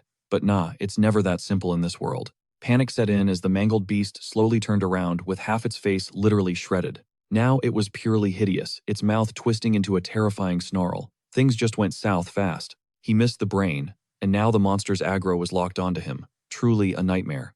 Taking on spirits was one thing, but wrestling this massive tank was not on the agenda. It let out a blood-curdling roar and charged absolutely livid after taking that weak hit. Our guy wasn't feeling it and immediately hauled tail. Unfortunately, that ugly beast had other plans. It wasn't letting him slide and stayed glued to his back. This was peak main character struggle. He wanted to keep his trump card hidden, but survival meant going all out right now. In front of all these witnesses, he finally activated the great heart of nature. For 60 seconds, his mana regeneration spiked by 1,000%. Talk about an insane buff. Mana surged into his palms. He knew he couldn't kill it in 1 minute, but he'd try. He decided to beat it senseless, spamming endless fireballs at the annoying creature. The demon began second-guessing its life choices. It thought it was hunting easy prey. Instead, it was getting bombarded by mana rain. Half its body was already getting toasted. It backed off, struggling to dodge the incoming orbs. Our MC was low-key handling this solo. Then the big bad actually shifted into a boxing stance. Serious vibes only. Our boy just smirked, telling the beast to block all it wanted because he wasn't stopping. They were locked in a stalemate as he kept spamming mana orbs to pin it down. To keep the beast from harming more innocents, he prepared to crush its skull. Or so he thought. Suddenly, a hero emerged brandishing a master sword like a legend. It was perfect, a scene straight from the novel. But with a twist. The monster's head spiraled away, its jaw dropping in shock at the unexpected ambush. A lethal strike from the rear. Xian-Wu's eyes popped as the real protagonist finally took the stage. About time, Lee Soo-jin showed up. In a flash, the beast was sashimi, leaving the frantic agent gasping in relief. With the threat neutralized, Special Division Agent Jung Hyun-soo stepped up to thank the mysterious savior. The stranger's help had made the takedown a breeze. Now the man needed to see a mage license. He had to verify the ID for a reward. Lucky for our boy, he had a forged license ready. He handed it over. The agent's jaw hit the floor. How did a C rank survive that long? He pegged him for a B rank at least. While the agent grilled the mysterious mage, the school kids were watching closely. This made our brunette MC break out in a cold sweat. He was terrified the hero would clock him. He'd used magic to mask his eye color though. Hopefully that would be enough. But Lee Soo-jin and Shin Young-jin were standing right there. Why did these two jerks have to show up now? MC ended up doing their dirty work for them. It should have been their job. Good thing he intervened, or the body count would have been massive. Suddenly, the hero locked eyes with him. Was he imagining things, or was he being watched? He could swear he'd seen this shady guy in glasses before. The kid looked suspiciously familiar. The hero approached and our guy started panicking. Sujin asked if he knew a Kim Seon-woo. The hero's memory was godly, which was the absolute last thing our MC needed right now. The protagonist was certain he'd seen that face. He doubled down, did he know? Kim Seon-woo. Curse that high-spec brain. The hero had actually been interested enough to memorize his name and face. The hero explained that the kid he was thinking of was a student at the Magic Academy. Now that he mentioned it, even his bestie saw the resemblance. Were they related somehow? Behind his glasses, the MC let out a nervous laugh, scrambling to find a believable lie. He chuckled, claiming he'd never heard of that guy in his entire life. Total cap. The hero looked skeptical, but the agent chimed in, saying the mage just had an ordinary face. Wow, a savage burn out of nowhere. That was totally uncalled for, man.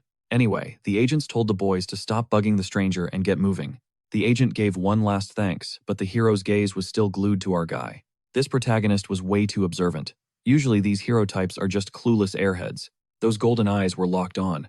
Seriously, shouldn't he have dropped this by now? Seon-woo wouldn't even be in this mess if the hero had arrived on time. Period. The agents were packing up. They told the mage backup was coming to handle the media. Our boy bowed, thanking them for saving him, even though he'd done the heavy lifting. As night fell, our guy slipped into the shadows to finally check his glowing stat window. He'd officially helped take down the B-rank villain Jang Han. Talk about a major level up. He was shocked the system counted it. But hey, he did stall that monster. He'd held the line until the main character arrived. The original plot was definitely warping now. This wasn't how the book went, but the system had already detected the narrative shift. Boom, 5,000 points rewarded for altering the timeline. Looks like changing fate pays well, but his causality rate spiked by 0.2.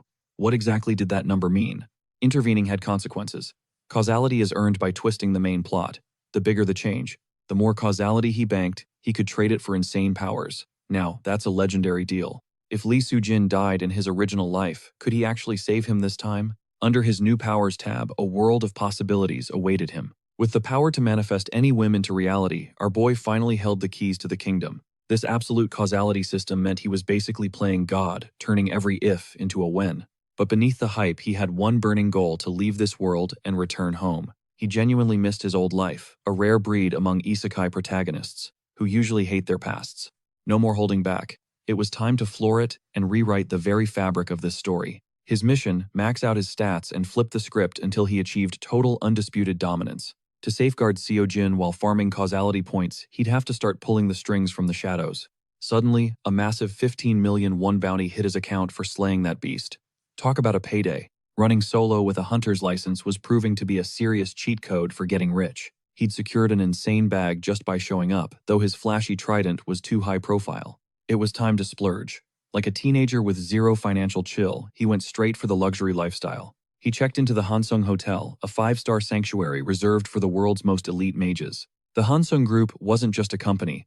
They were the absolute titans of power and global influence. As the staff bowed, our MC just whistled. This place screamed main character energy at every turn. Turns out corporate royalty was in the building, the Hansung Group's legendary golden boy himself. Meet Vice President Han Sagan, the heir apparent and the definition of rich, handsome, and overpowered. He moved through the crowd with effortless grace, surrounded by fans desperate for even a moment of his time. Whispers rippled through the lobby. His sister, the elusive Han Se-yeon, was scheduled to join him for dinner. It had been years since Sagan saw her.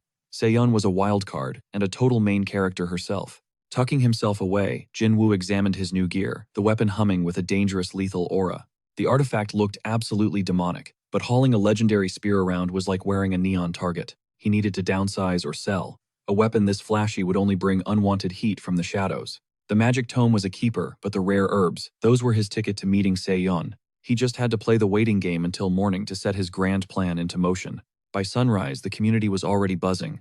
The morning news was about to drop a total bombshell. While the world woke up to a peaceful day, a new legend was viral, trending across every platform. A mysterious C-rank mage had cleared a hidden floor, a feat that should have been physically impossible. To top it off, this weak hunter had supposedly soloed a berserk main right in Han River Park. Though Seo-jin dealt the killing blow, the credit fell squarely on our guy, baffling the entire association. The Mage Association was losing it over Kim Jin-woo, even eyeing a massive jump in his official rank. His face was everywhere. From billboards to news feeds, he was the nation's newest overnight sensation. Rumors claimed he took the beast down single-handedly, earning him the legendary title of the Little Hero. Millions now admired his bravery, and key players in the story were finally starting to take notice. That one segment banked him 21,000 points. Fame was the ultimate currency in this system. It wasn't the low-profile approach he wanted, but the clout was exactly what he needed for leverage. Destination, Hansung Pharmaceuticals. It was finally time to come face-to-face with the legendary Seiyan. Girls were literally fangirling as he walked by. Yeah, being a viral hero definitely had its perks. But he stopped dead when he spotted a figure in the garden, casually scrolling through a phone. Standing there was the Hansung family's ultimate weapon, the terrifying white-haired S-rank powerhouse, Jiang Suji. Running into an S-rank this early, talk about a fated encounter. The lobby was already swarming with fans. Seeing his chance, Jinwoo prepared to flip his newfound fame into some serious cold, hard cash. He wasn't there to play games. He was there to sell the tower's rarest, most legendary herbs. He demanded the director's personal appraisal, a bold move for someone who was just a C-rank yesterday. But the items he brought were too insane to ignore, catching the attention of the family's youngest. Han Se-yeon cleared her schedule immediately. The stage was set for their first game-changing meeting. Fortunately, she wasn't bogged down by other tasks. The boy definitely radiated a mysterious high-tier energy. However, these herbs lacked the standard monostems. They were deceptively tricky, yet undeniably priceless treasures. She questioned how the mage had decoded their secrets. Little did she know he was using a literal cheat code. To dominate this world, he simply needed to exploit the hidden mechanics of what functioned and what didn't. The boy let out a chuckle, claiming years of medical expertise. He recognized the legendary status of that sacred herb.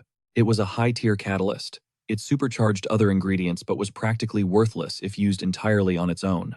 At this point in the timeline, the herb was a myth, insanely rare, and nearly impossible for most to refine. Honestly, only a god-tier alchemist could handle such a resource. The young heiress was clearly out of her league. Still, the value was undeniable. She'd gladly take the loot, but first she needed to know his price. Did he have specific demands? After all, he'd brought these legendary materials straight to her doorstep. The brunette raised a finger, dropping a bombshell. He wanted 5 million won in cold hard cash immediately. What a greedy little clown. He was lucky his name had just blown up on the morning news cycle. Otherwise, she'd have tossed him out for attempted daylight robbery. Then the boy had the nerve to demand more. He asked for 0.005% in Hansung Pharmaceuticals. His sheer audacity was absolutely legendary. The lady was floored by his demand. She doubted this kid realized the staggering scale of their corporate empire. He just smirked, knowing equity was king. If that sacred herb went viral, Hansung would dominate the entire industry. Despite his charm, the heiress wasn't handing over shares that easily. She told him to pick a different reward. He'd anticipated her rejection perfectly. It was a calculated move to make his next request seem much more reasonable. He then requested a VIP pass to the underground auctions. Plus, he wanted her to brew custom potions. He even demanded door-to-door delivery on call. Man was treating a top-tier heiress like his personal concierge service. All this for a few magical plants. They were rare, sure, but his confidence was bordering on total insanity. Most people would at least fake some humility. Instead, the lady found his main character energy strangely amusing. He smirked back. It seemed this mage wanted her to handle his chores in exchange for a fatal secret. The target vice chairman Han Se-jin, her own brother. The lady's eyes went wide with pure, unfiltered shock. This was the exact leverage she'd been hunting for. She was ready to seize the throne of Hansung. She was willing to betray her own blood for power. And he knew every single one of her secrets. That's the perk of knowing the original plot. What a nest of vipers. Meanwhile, Kim Jin-woo was trending everywhere. He was the talk of Magic Korea. Simultaneously, the Dark Guild confirmed that Jang-in was officially confirmed dead. They were absolutely fuming. They could have prevented this disaster if they'd just intervened during the earlier rampage. A dark-eyed man felt a vein pop in his forehead. The news of his fallen comrade was a bitter pill, slain by some mysterious mage. He trashed the room in a blind rage, screaming that this was totally avoidable. The man sipping tea told Baekhyang to chill out. This was a direct command from the higher-ups. Assisting a wild mane in public would have blown their cover. They'd have been exposed as monsters immediately. The redhead spat a curse, his dark aura flickering with pure malice. He was done hiding in the shadows. He hated living like a rat. He swore right then and there to end that Kim Jin-woo dude. His human companion looked worried. Could they really handle a mage who was so close to the client? The redhead just scoffed. He knew exactly what kind of ruthless monster their client actually was. That person would sell out their own family with a smile. The Hansung patriarch definitely had blood on his hands. He greeted his sister with a fake grin. She waved back happily, totally oblivious to the predator beside her. She had no clue. Her brother's heart was pure poison. They hopped into the car like a normal family. They chatted about old times as the car pulled away. Then he asked how the pharmacy business was going. She sighed, playing the part of the exhausted worker. Corporate life was draining her soul, she claimed. She admitted to being mentally fried, especially since their father had dumped so many shares on her so young. We all know she's a shark in disguise. Those were basically fighting words disguised as a humble complaint. Her brother didn't back down either. He fired back with a subtle, sharp jab of his own. Her brother's sheer audacity left Seong fuming. He actually thought he could just take over her responsibilities. He even promised her a VP role once he became chairman. What a joke. All men do is lie. Seong clenched her fists, her knuckles turning white with suppressed rage. Her brother was a walking meme, and his generosity was pathetic. Meanwhile, our protagonist was back in his room handling his own grind. He'd backed up the data on 2 separate accounts. Teaming up with Seong was definitely a massive W. She'd even sold that spear for him, making life way easier. He slipped back into his dorm, finally relaxing. No eyes on him, just the way he liked it. Seong likely had some heavy-hitting intel by now. She'd practically lit up the moment he mentioned knowing her brother's fatal weak point. He wondered if she was already cross-referencing that dirt to see if it actually carried weight. That's the Hansung family for you, ruthless. Suddenly, a notification popped up. A message from Seong. Looks like she was officially his VIP errand runner. Trust level gained. The payout was coming tonight. She even asked if he needed anything else. Boom. 1,000 points rewarded for earning her trust. For a point addict like him, this was pure dopamine. Business was definitely booming. Things were moving fast, which was perfect. He requested a top-tier pharmacist to brew some custom potions, along with a ticket to the underground arena. Quality concoctions take time, so he'd have to wait. The deal was sealed. They could discuss a long-term partnership once he proved his value to her. But moving as Kim Jin-woo meant he was basically wearing a neon target for his enemies. The original story had a brutal revenge arc, and since his face was now viral, he was in danger. Jin-woo activated the system's search. It was time to prep for the inevitable assassins coming his way. He scrolled through the skill list until he found exactly what he needed for survival. The ability to detect killing intent within a 500-mile radius. An absolute game-changer. The price tag was a brutal $50,000. This system was definitely trying to rob him. He'd need to farm a ridiculous amount of admiration points just to afford that kind of protection. It was a massive gamble with his hard-earned points, but he didn't have much of a choice. Survival has a steep price. He hit purchase and exhaled. A few days later, his delivery arrived. He finally secured the potions, specially infused with a rare sacred herb just for him. The only catch: the side effects were just as insane as the buffs. The mana recovery was massive, boosting his speed by 500% for 5 minutes, followed by a total mana blackout. 30 minutes of exhaustion for god-tier power. Fair deal. He casually told Seong she looked stunning today. She wasn't falling for the bait. She shot him a suspicious look, her eyes narrowing with distrust. She changed the subject immediately. Everything about this mysterious guy screamed danger. A high-level mage, demanding top-shelf potions. Plus, she couldn't wrap her head around how he knew her family's secrets. On the outside, she and her brother looked like the perfect duo. The leak made no sense. Now that she'd delivered the goods, she wanted the tea on her brother's supposed weakness. She'd used her own channels to investigate, and what she found was absolutely bone-chilling. She knew her brother was a snake, but she never imagined he was a cold-blooded killer. The body count was high, and he was even linked to some high-profile villains in the shadows. The intel was terrifying. How could this stranger know secrets that were buried so deep? Obviously, he had the ultimate spoiler, the original novel, but he had to keep that classified. Jin was a greedy monster, destined to fall into villainy. As time passed, he'd only get worse. Telling her he read it in a fantasy story would sound crazy, so he played it cool. He offered to trade the truth in exchange for 5% of Hansung Pharmaceuticals stock. A total power move. He expected her to turn him down, but he liked testing her. Seong was visibly tilted, realizing he was just teasing her with the info. He found her frustration hilarious. With their meeting coming to an end, he brought up the underground arena ticket one last time. She'd secured the pass he demanded, but there was a catch. It was non-transferable. He'd have to accompany her inside. Now he understood her bizarre, sketchy outfit that day. She barked that this mess was entirely his fault. The flashy, ridiculous getup was mandatory. She'd burned through cash and risked her reputation following his orders. She demanded to know his true agenda at the arena. The boy simply noted he'd come into some capital. He claimed he needed to scale his assets. A sophisticated way of admitting he was there to gamble. She was floored. Was he seriously about to blow the entire fortune she'd just wired him on a bet? Kids these days were reckless. But he wasn't about to take a lecture from an adult while deep in cosplay. Honestly, after regressing and world hopping, he was double her age. A little respect wouldn't kill her. Totally repulsed by his life choices, she declared their partnership dead once the month ended. Han Seong's disappointment was palpable. Her fascination with the boy had officially hit rock bottom. Our guy was definitely in the doghouse now. Not that Sunwoo cared one bit. Donning an elegant mask, he prepared for the entrance. He knew she'd trust him again before they left. As twilight bled into darkness, the duo descended into the hidden depths of the special venue. Naturally, sentries guarded the threshold, meticulously verifying every guest's authorization.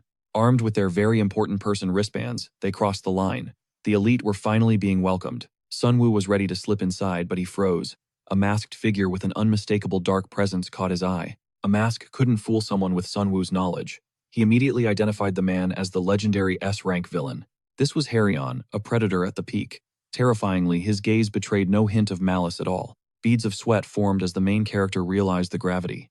It made sense for a Titan to be here. Harryon was the master of this bloodsport arena. With a polite smile, he invited them to enjoy the show. He strolled past with professional grace, but Sunwoo couldn't tear his eyes away from the monster's silhouette. That man was a nightmare.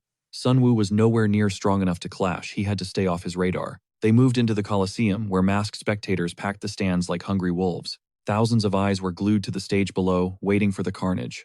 The energy was electric. The hype was off the charts, mostly thanks to Yang Hongju.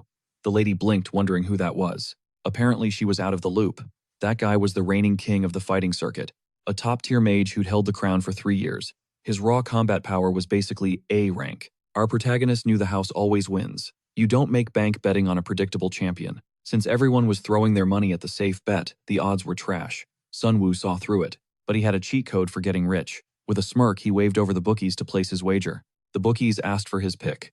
With the most arrogant smirk he could manage, he dropped the bomb. He slammed 530 million on the underdog. The absolute madman was betting against the champ. The lady nearly fainted at his recklessness. Even the battle-hardened official was stunned into silence. He asked for a repeat, thinking he'd misheard. The lady pleaded with him. They knew nothing about this opponent. He was throwing a literal fortune at a total wild card. Sunwoo just offered a mysterious smile. He had inside info. He knew a certain monstrous rookie was scheduled to make their bloody debut today. The wealthy heiress watched in horror. She couldn't believe this lunatic was gambling everything on a nameless first-timer. Meanwhile, in the back room, the masked host unmasked. Word of the astronomical bet had already reached his ears. 530 million on the sacrificial lamb. It was true. The master of the arena demanded answers. Who was the fool with money to burn? The report came back, a guy in a rabbit mask. Sunwoo had tried so hard to stay invisible, but he just walked right into the predator's crosshairs. The monster realized this was the same VIP from the gate. Things were suddenly getting very interesting. To a high roller like that, 500 million was probably just pocket change. A rich weirdo with strange tastes. A different redhead received a tip that Kim Jin-woo had surfaced at the underground pits. He'd been spotted there with Han Sung. This was the perfect opportunity to strike. Redmayne's blood boiled. He'd been holding back this secret for far too long, desperate to expose that guy. Time to roll. Revenge for Zhang Han starts tonight while a savage duel already rages in the pits. Surveillance caught the desperate plea of a battered fighter begging his rival for a shred of mercy. It was a literal bloodbath, raw, gore-filled, and savage. No wonder the arena was packed with adrenaline-seeking thugs. The loser cried out in surrender, but his sadistic opponent merely sneered at his pathetic whimpering. Too late to quit. With a brutal swing, he carved through his prey, leaving the man gasping for air. Choking on his own blood, the loser collapsed. The first victor was crowned, and it was none other than a long-haired psycho. The audience was stunned that the madman he faced had actually tapped out so easily. Massive bets went up in smoke. The crowd was fuming, labeling the loser absolute trash for ruining their payday. They hurled vile insults at him. In this hellhole, a few bucks meant way more than a human life. This underground world was cold-blooded, yet the protagonist knew the host wouldn't let anyone actually die today. That was a relief. Now the main event, a mysterious rookie was about to face the arena's reigning king. The clash between Liang Liang and Yang Hongju was finally here, and the tension was electric. 2,800 million sat on the champ, while only 530 million was wagered on the rookie. Practically no one dared to back Liang Liang. Everyone chose the safe bet, pouring their gold into the champion. But Xian Wu was ready for a massive payday. Nearby spectators mocked the delusional whale who bet big on the underdog. They scoffed at the idiot who threw such a fortune behind Liang, certain it was a lost cause. Sure, the reverse odds were insane, but if that rookie crumbled, that gambler would walk away with absolutely nothing. There wasn't a shadow of a doubt in their minds the long-standing champion was going to steamroll this match. The student just smirked. Let them talk. If his gamble paid off, he'd walk out with a six-fold profit. Finally, the gates opened. The warriors were stepping onto the blood-stained battlefield, and the atmosphere reached a fever pitch. First came the muscular titan, a legendary behemoth backed by everyone. Then followed the dark-haired challenger, the mysterious Liang Liang. Whispers rippled through the stands. Seeing him in person, even Xian Wu's confidence started to flicker for a second. The most shocking detail, the fighter was tiny. The weight difference between them was almost laughable and made no sense. Xian Wu maintained his poker face. The kid was definitely scrawnier than anticipated, maybe he just hadn't hit his growth spurt yet. But this wasn't just about the money. A notorious villain syndicate called Jane played a massive role here. This very fighter was destined to become a core member of that dark organization in the original story. He was a skinny short stack with deceptively built arms, though his sickly appearance made him look anything but dangerous. If he were taller or looked less fragile, he might be intimidating. But as he stood, he looked totally outclassed. Xianwu watched intensely. He needed to witness this future villain's combat style firsthand to understand what he was up against. He hadn't expected the guy to look so weak. Meanwhile, the crowd was already hunting for the moron who bet big. Xianwu fought back the urge to hide in embarrassment. Everyone was laughing at the fool who gambled on a loser. He had to trust the plot. Even if the timeline had shifted, he needed to believe in the original narrative. This scene was a pillar of the original novel, and he hadn't interfered enough to derail this specific event yet. According to the lore, Liang Liang had never tasted defeat in this pit. Not even a single time. The champion took one look at the sickly runt and burst into laughter, mocking the boy's pathetic and fragile frame. He claimed the rookie was beneath him, a literal insult to his status as the arena's undisputed king of carnage. Arrogance radiated from the titan in waves. With a disdainful scoff, he channeled high-voltage sparks across his massive muscles. He exploded forward at terminal velocity, a blurred streak of power aimed directly at the scrawny opponent's throat. The emaciated boy gasped, dodging by a hair's breadth as the shockwave of the attack nearly knocked him over. He looked genuinely stunned, as if he hadn't expected the champion to possess such terrifying, instantaneous speed. But the mighty Hongju didn't miss a beat, spinning into a follow-up strike that caught the dodging rookie off guard. A cry of agony escaped the future villain as the heavy blow connected, sending him spiraling across the arena. He slammed into the concrete wall with a sickening thud, coughing as he desperately clawed his way back to his feet. As the Titan closed in for the kill, the crowd erupted in a bloodthirsty roar, absolutely loving the one-sided massacre. Xianwu was straight up spiraling. Honestly, seeing a protagonist actually sweat over his life choices is a total vibe. Losing 500 million on a reckless gamble wasn't the plan. He bet everything on the plot armor. Yet, the absolute trashing the future villain was enduring was brutal. Could this underdog really pull a win? While Seonwoo stressed over his bank account, a sleek ride was low-key gliding toward the Colosseum. Its mission: delete Seonwoo's future for good. Their target was the dark heart of the underground cage. They couldn't just barge in. Crashing Harion's party was a death sentence. He'd leave the place in a body bag. Revenge could wait for a tactical play. The redhead needed the exact timestamp for the final curtain call.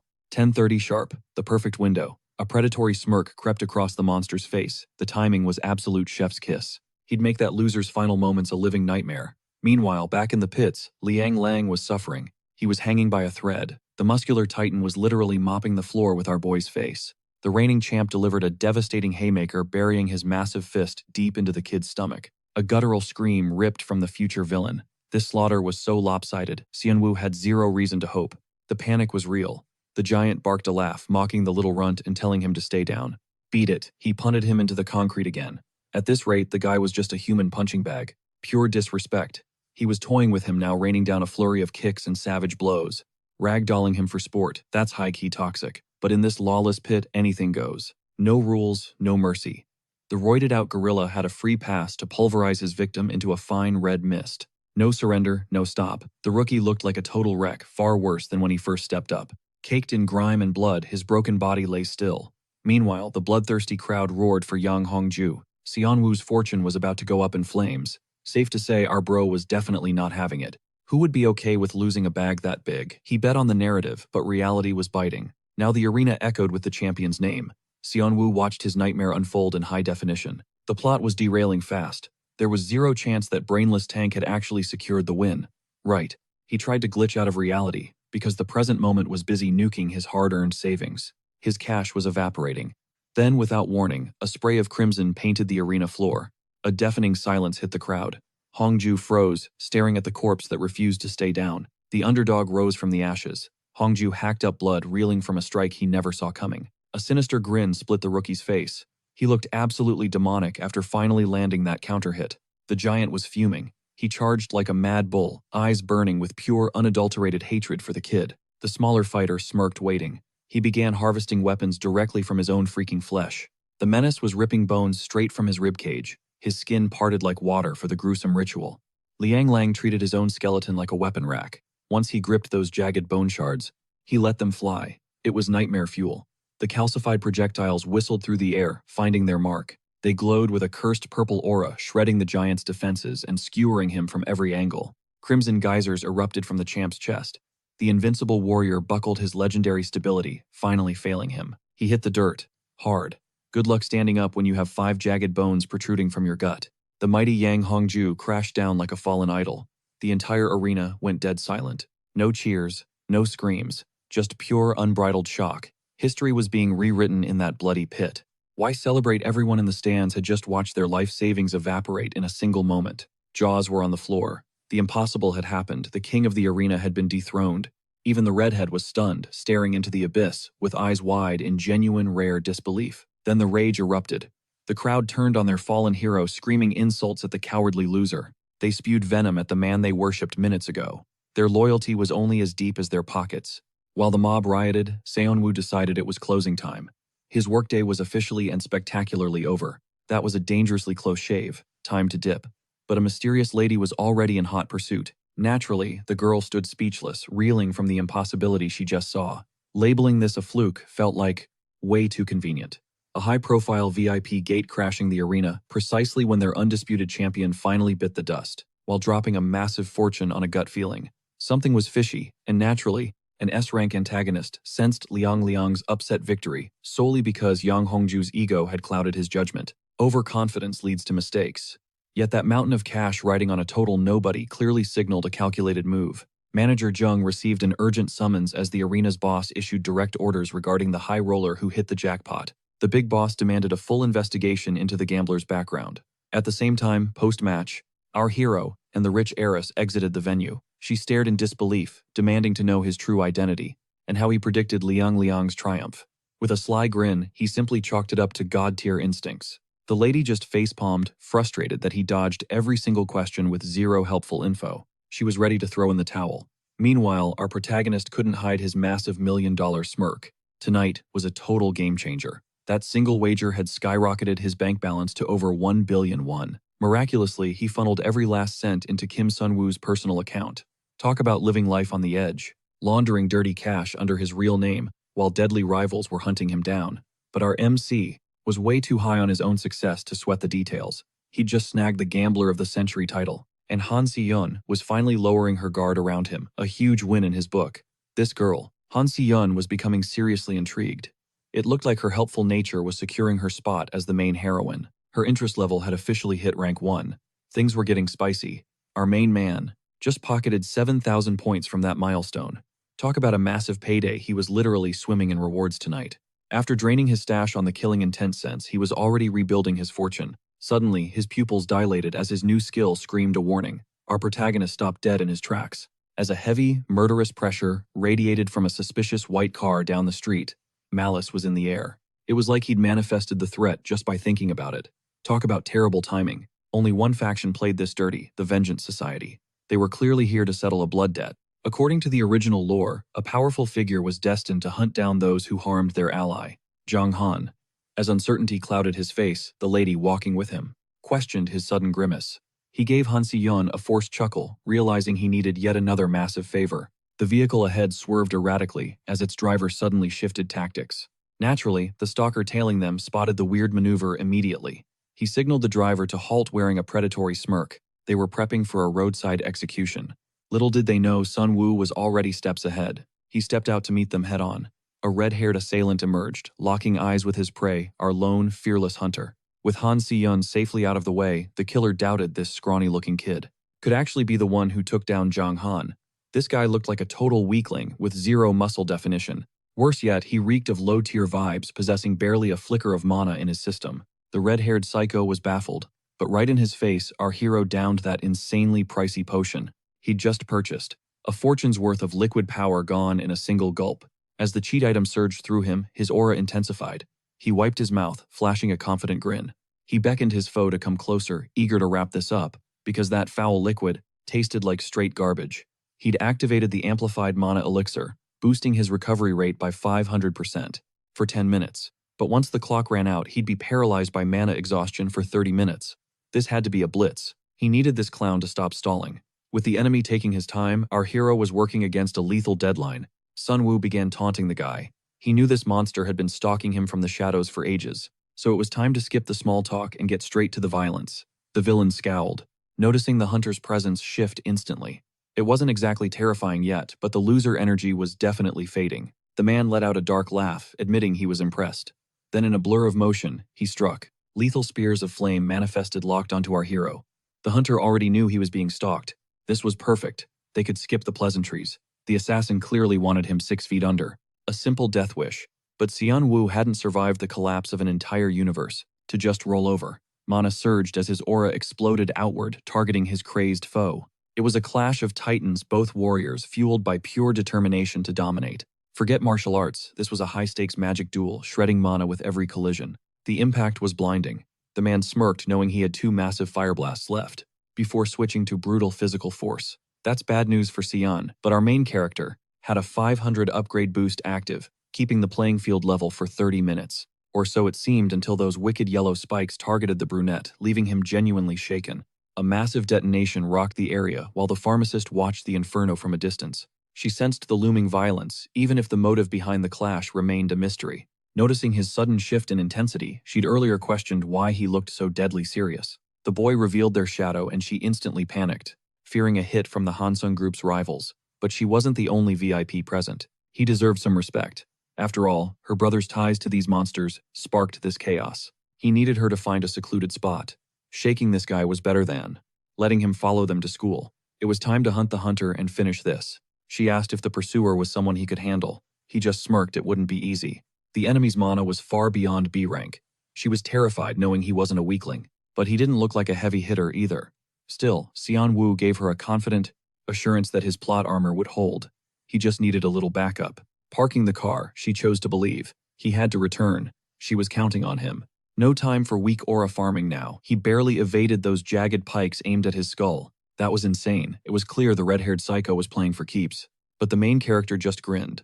Dodging was light work for an enhancement-type master from a past life. He mimicked their speed effortlessly. His twisted foe laughed, asking if running was his only skill. Then he summoned a forest of dark spikes into the sky. His philosophy, pure, relentless aggression. He launched a massive barrage of terrifying projectiles intended to crush the brunette instantly. Our guy was stunned. He couldn't believe how deep this guy's mana reserves actually ran. This was his signature magic. The man accelerated, but our hero was already 1 step ahead. A wave of fire erupted, yet he danced through it. His initial strategy, total evasion. The redhead was fuming, but our main character realized his buff was about to expire. Less than 2 minutes left. They had only just started the real dance. This skill was a total scam. It was time for Xian Wu to get reckless. Before his power bottomed out, he had to end this fight now. Immediately. He triggered the Great Nature's Heart, boosting his mana recovery by 1000%. The atmosphere shifted. The man sensed a terrifying change as the air began to hum. His eyes popped. The hunter before him now radiated an aura far more oppressive than before. Time to maximize his aura farming. He crouched low like a predator, ready to pounce, then rocketed forward like a bullet train, straight for his stunned opponent. The redhead roared, unleashing a buffet of spikes at the madman charging his position. This was suicidal. The monster knew he had to stop this momentum at any cost. Common sense said to dodge, but fear took over. That fear was totally justified, because Xian was weaving through fire spikes like a playground game. The man groaned in terror. As the youth closed the distance, the creature ripped a jagged spine from its own body, brandishing it like a lethal blade. It lashed out, a desperate arc of bone meant to keep the boy at bay, but our hero didn't even flinch. Swirling azure energy condensed in his palm, a move looking suspiciously like a power-up from a legendary shonen series. Channeling his inner protagonist energy, he launched the blast while keeping his guard high against that repulsive redhead. The blue orb slammed into the villain's gut with explosive force, leaving him gasping and wheezing in sheer agony. Reeling from the impact, the monster took the brunt of another massive follow-up, yet somehow the freak stayed standing. One slip-up would be fatal. Any lapse in focus was an invitation for the beast to strike back. Xianwu gritted his teeth and charged a second volley, unleashing another torrent of power at the twisted creature. Knowing he had to keep up the pressure, the MC spammed his skills, but the sinister redhead managed to deflect the onslaught. Growling at the student's sheer tenacity, the monster raised its cursed deformed hands to shove the attack aside. Xianwu pushed his limits, yet he struggled to find the perfect opening from his current position. A brain shot was nearly impossible, but then a spark of genius hit the bespectacled boy, and he cut the long-range fire. He closed the gap, charging straight toward the killer. The bold move caught the red-haired freak completely off guard. His confusion turned to pure shock when a brutal heavy fist connected squarely with his jaw, rattling his skull. Within point-blank range, a killing blow was certain. The monster snarled for him to stop, as if Xianwu would actually listen. Hesitation meant death. Ending this now, our protagonist lunged forward and locked his hands around the monster's throat. He squeezed with everything he had, intending to snuff out its life, but then something went incredibly wrong. The neck wouldn't snap.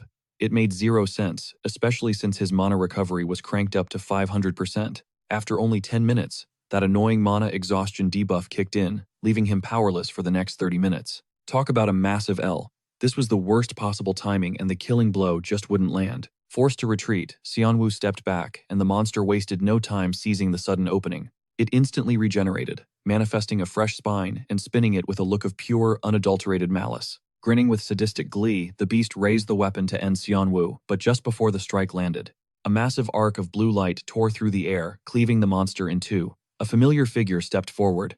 Standing over the bisected corpse was a towering powerhouse. Xianwu stared in awe. A true warrior had finally arrived. Meet Zhang Suji, an S-rank mage, and the legendary blade of the Hansung clan.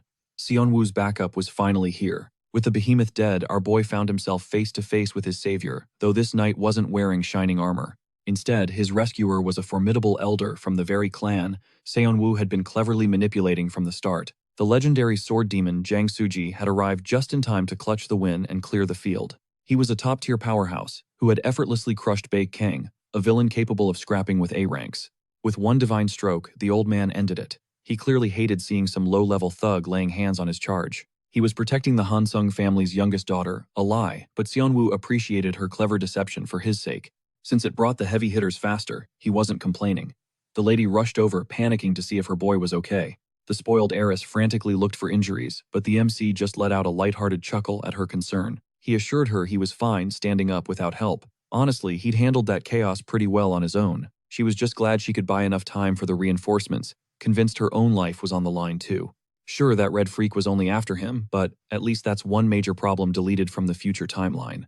2 birds, 1 stone. The girl felt totally justified for dragging the strongest warrior she knew into this mess.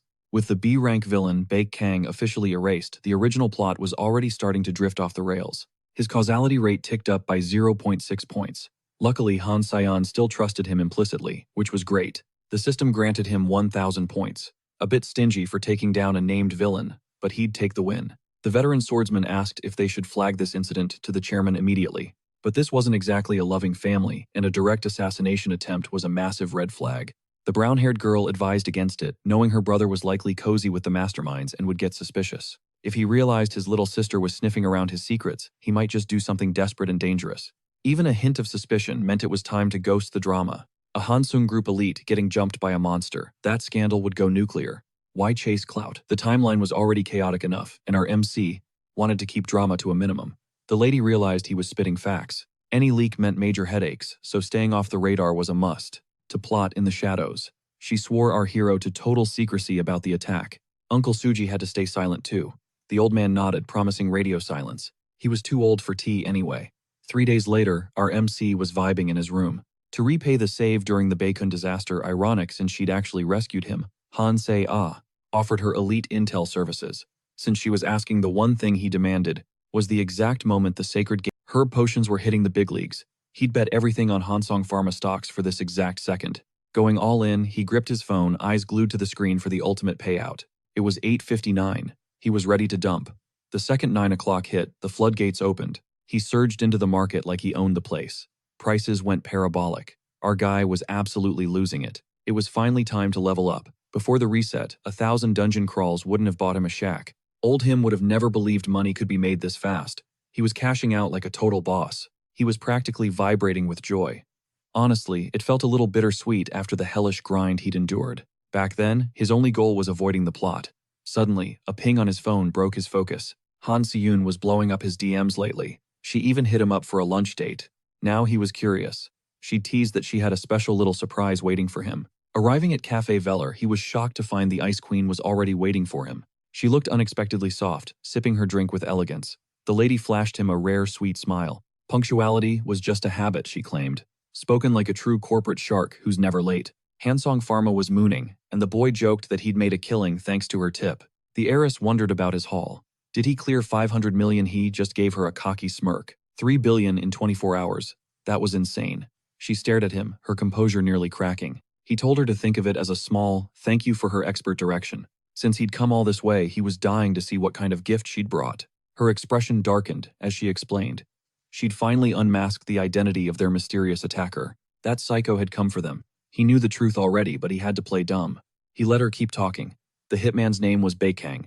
In his human form, he was a lethal ghost, a notorious assassin for hire. But the deeper they dug, the darker the investigation became. Someone was pulling Baekang's strings, and that someone was none other than her own brother, Han Sejin. Our hero suspected the older brother was playing with monsters, but the reality was even worse. He hadn't realized the big bad was literally a monster himself. Still, nothing truly shocked him anymore. This was all spicy intel, but Seon-woo wondered how he could turn this drama into a profit. She laughed at how cold-blooded he was. After saving lives, he only cared about the real prize. This was her way of saying she'd be leaning on him. She triumphantly slid a box across the table. She needed to meet today because her schedule was about to get insanely packed very soon. He eyed the cryptic black box. Was something up with her brother? No, that man wasn't even family. He was just Han Sejin, now a traitor linked to Baekang.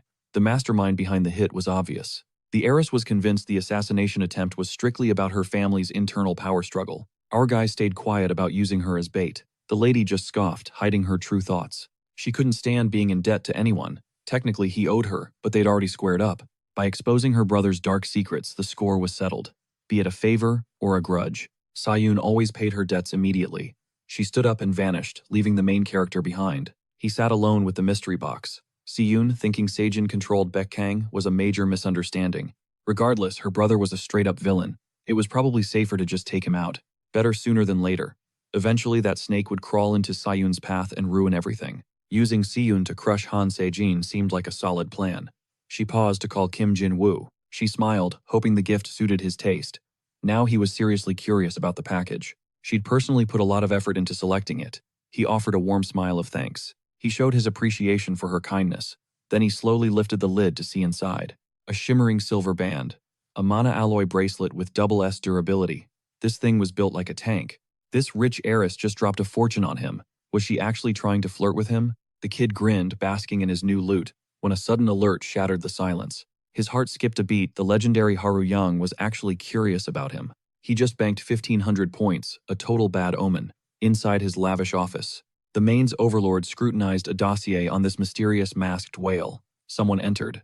Lord Haru Yang, Qianhei, an associate of 10 years, arrived for the council. The 10-demon council had business, but another grim topic weighed on his mind.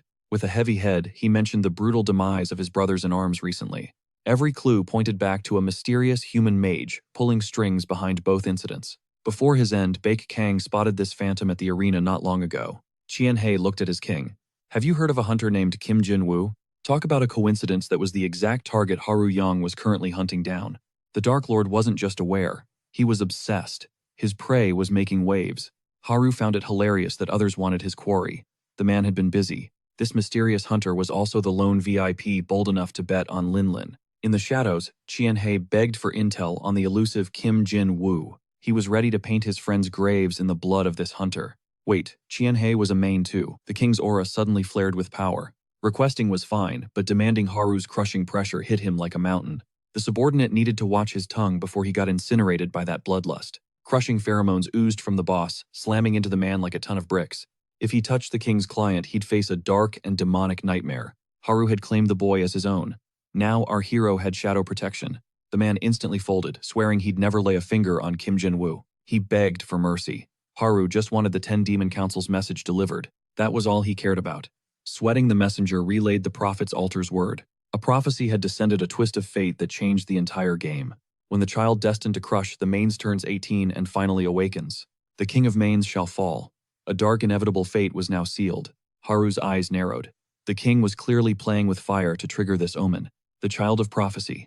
Was there any other intel regarding this specific threat? The prophet's altar located this 18-year-old child at none other than the academy. Side quests over. It was back to school, where the real protagonist awaited. If he could even be called a hero now. Our guy stood there observing. He admired Seon's beautiful gift, a bracelet shimmering with hidden power. After the havoc he caused as Kim Jin-woo, it was time to ghost. Haru Yang's curiosity was a massive death flag. Those extra points felt like poison. He didn't need a big bad's eyes on him.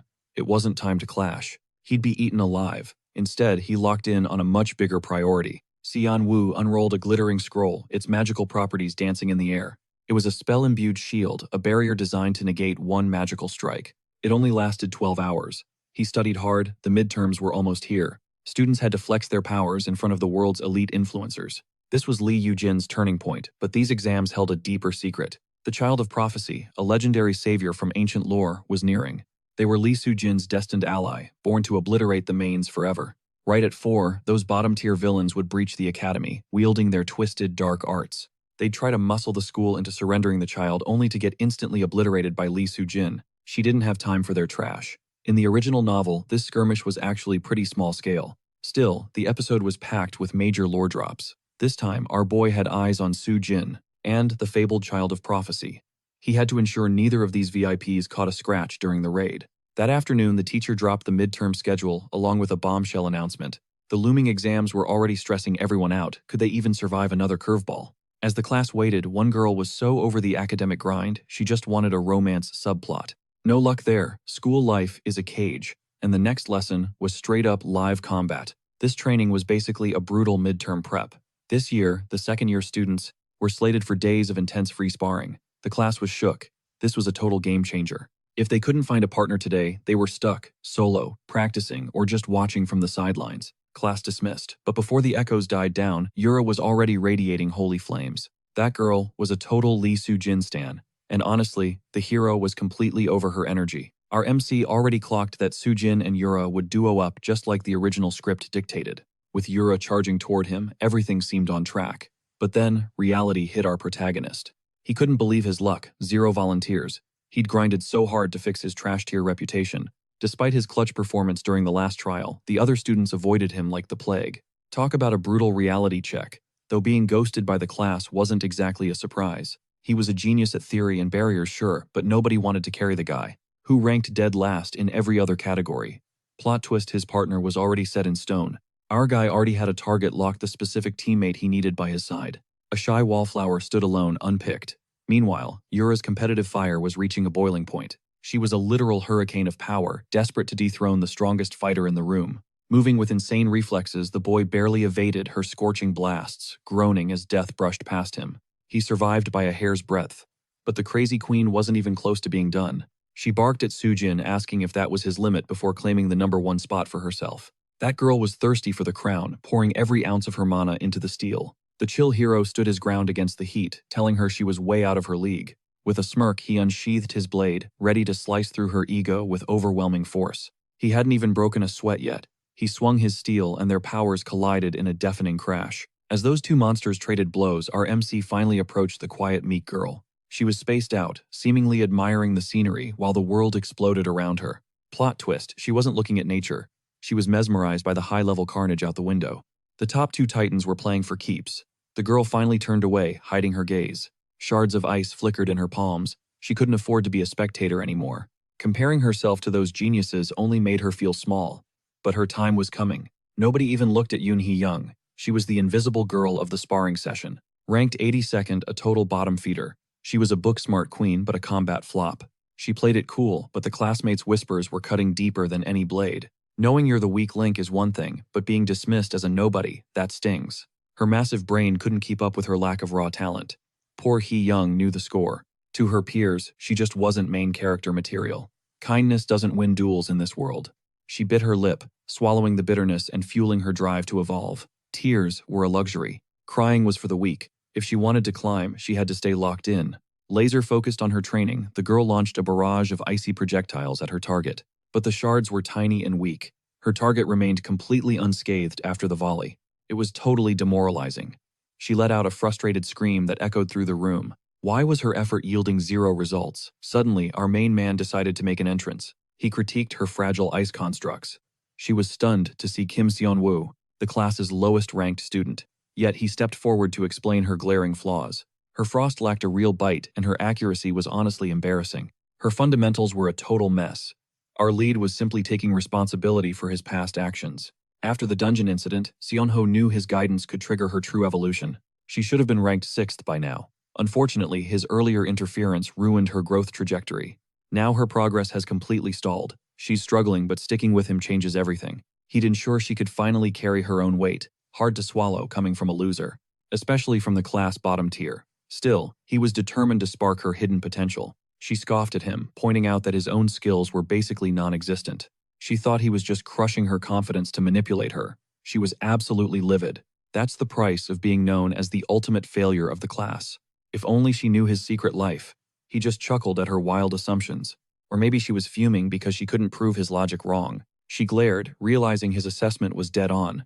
There was no reason for this meltdown. Boiling with rage, she stormed away with an arrogant, untouchable attitude. She'd actually respected him in the dungeon, but clearly she was dead wrong about him. He worried he'd pushed too hard. After all, she's still just a high school girl. He began to apologize for his bluntness, but she suddenly let out a low growl. She challenged him to a duel. Time to see if the loser could actually fight. Huge mistake, but maybe a reality check is exactly what her training needs. He smiled. He had her hooked, and now the real training could finally begin. She was hunting for a victory and wouldn't tolerate another ounce of disrespect. Her frigid mana was already surging. Looks like a duel was officially happening. She was burning with icy rage, desperate to see the school's weakest in action. The rank last student was actually thrilled to hear this. He was ready to throw down. He dove into the fray. Instantly, she fired a shot with pure killing intent. That blow packed some serious heat. Our Ice Queen was definitely not playing games. A rapid-fire barrage followed each icy bolt locked onto our main man. Seonho had to get serious. Hee Young's nice girl mask had finally slipped. That was perfect. Our guy was itching to kick this battle into high gear. He charged forward, weaving through her icy volley with predatory grace. Her ice grew noticeably denser the moment she locked in. How fascinating. Her technique was surprisingly sharp. Even our hero was impressed by her drive. She had incredible potential, but her current attack patterns were far too linear. She needed to diversify. Ice mages are supposed to be the true masters of utility. Snarling at the insult, she asked if he was truly ready for a real pattern. She raised her hand, manifesting a colossal ice spear. It was a total masterpiece. Why waste time with pebbles when she could wield a massive weapon like that? The spear towered over her. Seonho paused, actually impressed by the sheer scale. She had the size, but could she control the power? With a roar, she launched that lethal weapon straight at the class. Loser. Talk about attempted murder. The boy's eyes widened as the massive spear tore through the air. He vaulted into the sky instantly, narrowly dodging the massive explosion that coated the entire area in frost. Even Hee Young stood there, shocked by her own power. Years of futile effort finally shattered as her dormant power sparked to life for the first time. All that grueling practice culminated in this one moment, unleashing a lethal and terrifying frost eruption. Our hero leaped skyward to evade the blast, perching atop a massive frozen spire she had summoned. Gazing at her stunned expression, he knew true potential often requires a violent spark to awaken. His taunts had clearly hit the mark, fueling her rapid evolution and making him beam with pride. She took the bait as a personal slight, but he didn't mind the misunderstanding one bit. Since pressure builds character, she challenged him to stop running and show how he planned to win. Fuming, she charged, questioning if a coward who only retreats is actually worth partnering up with. Fed up with his shadow boxing, the clash intensified as he crushed the ice beneath his feet. Like most glass cannon mages, she lacked defense, so he surged forward like a lethal bolt. He closed the gap instantly, leaving her breathless and smirking as he entered her personal space. High-tier casters usually crumble in melee range, yet she refused to back down without a fight. Desperate to survive, she conjured a mana shield to intercept his heavy incoming strike. This close-quarters exchange would decide the victor, as frost and raw energy collided in a roar. The impact sent her sprawling, her newfound combat style failing to provide any real stability. Inexperienced and vulnerable, she tumbled as his final attack loomed dangerously close to her face. Just as disaster struck, his lethal aura vanished into thin air, a total show of absolute control. He had zero interest in actually harming a classmate just to prove a point. He grinned at her relief. The lesson about her true mana capacity had finally landed. This wasn't a fight, but a breakthrough. Solid spar, he told his bewildered teammate. She froze, unable to process this god-tier power from the class's supposed loser. Drained and trembling, she collapsed to her knees, her world turned upside down by the exchange. Defeat tasted bitter, but the revelation of her own hidden strength was completely overwhelming. Breathing hard, she laughed, wondering if the dead last was actually a hidden master. He reached out a hand, assuring her she simply lacked the key to unlocking her genius. With a soft smile, he proposed a partnership so they could reach the top together. She stared at his palm, debating if this mysterious guy was her ticket to true greatness. Betting on him, she gripped his hand, ready to see where this chaotic path led. Smirking, she warned Xianwu to be a top-tier mentor, since he was now her official teacher. Our main character just secured a major level up and piqued Yuhai Yang's genuine curiosity. Her interest level officially hit level 1, as they began specialized attribute attunement training. He flashed a mysterious object explaining that true magic begins with perfect elemental resonance. Harmony with one's element is the secret sauce to mastering any manifestation technique. Without these fundamentals, no amount of grinding would ever boost her combat rank. She knew the theory, but his hardcore training methods were totally unheard of. Suddenly, the poor girl found herself submerged in a literal massive ocean of ice. Shivering and dazed, she watched him go full Dark Lord mode with his unconventional instructions. He insisted total immersion was the fastest cheat code to awakening her dormant frost abilities. Better hurry before it thaws, he teased, while dark omens gathered in the night. Eerie shadows began slithering through the grounds like vengeful spirits on a lethal mission. These phantoms were literally draining the life essence from fallen victims nearby. A sinister form solidified, demanding a status report for their upcoming Council of Evil. They knelt before Lord Qianhai, confirming that their infiltrators were perfectly positioned. They had mapped every blind spot and weakness within the Magic Academy's ancient walls. The clock was ticking. The hunt for the prophecy's child was officially underway. 7 days remained. Qianhai laid out the grim details of their next strike to the crew. Inside intel confirmed midterm security would be sloppy, the perfect opening for their lethal assault. Bloodlust peaked, but one demon dared to question Lord Qianhai amidst the dark excitement. He requested Lord Harayan's direct aid to finally snuff out the child of prophecy. That backfired. The ultimate boss fumed at the thought of harming his person of interest. Apparently, some secret agenda mattered more to him than the survival of their entire race. The gang was rattled. What could possibly be more important than avoiding their own extinction? Of course, no one was brave enough to give the big boss a piece of their mind. Deep down, they knew 4 B rankers stood zero chance against a literal child of destiny. One arrogant demon scoffed, asking if his buddy was too chicken to handle one brat. This brat was destined to wipe them out. Over-preparing was the only smart move. Even with lax security, a prestigious academy like this wouldn't be a walk in the park. One slip-up, and they're toast. Top-tier guild scouts would be everywhere that day. Those scouts hunt for fresh talent, making it a death trap for mere B-class demons. Charging in was suicide, and surprisingly, the boss agreed with the harsh reality. His solution? Overpower everyone. He revealed a pulsing pink magical orb glowing with dark energy. A wave of pure dominance washed over them as he unleashed the orb's power. It was a legendary Grand Barrier. The grunts grinned with wicked glee at the sight. Qianhai authorized a total rampage, announcing he'd be joining the front lines himself. The target, the child's life. Meanwhile, the sun set over the campus the next evening.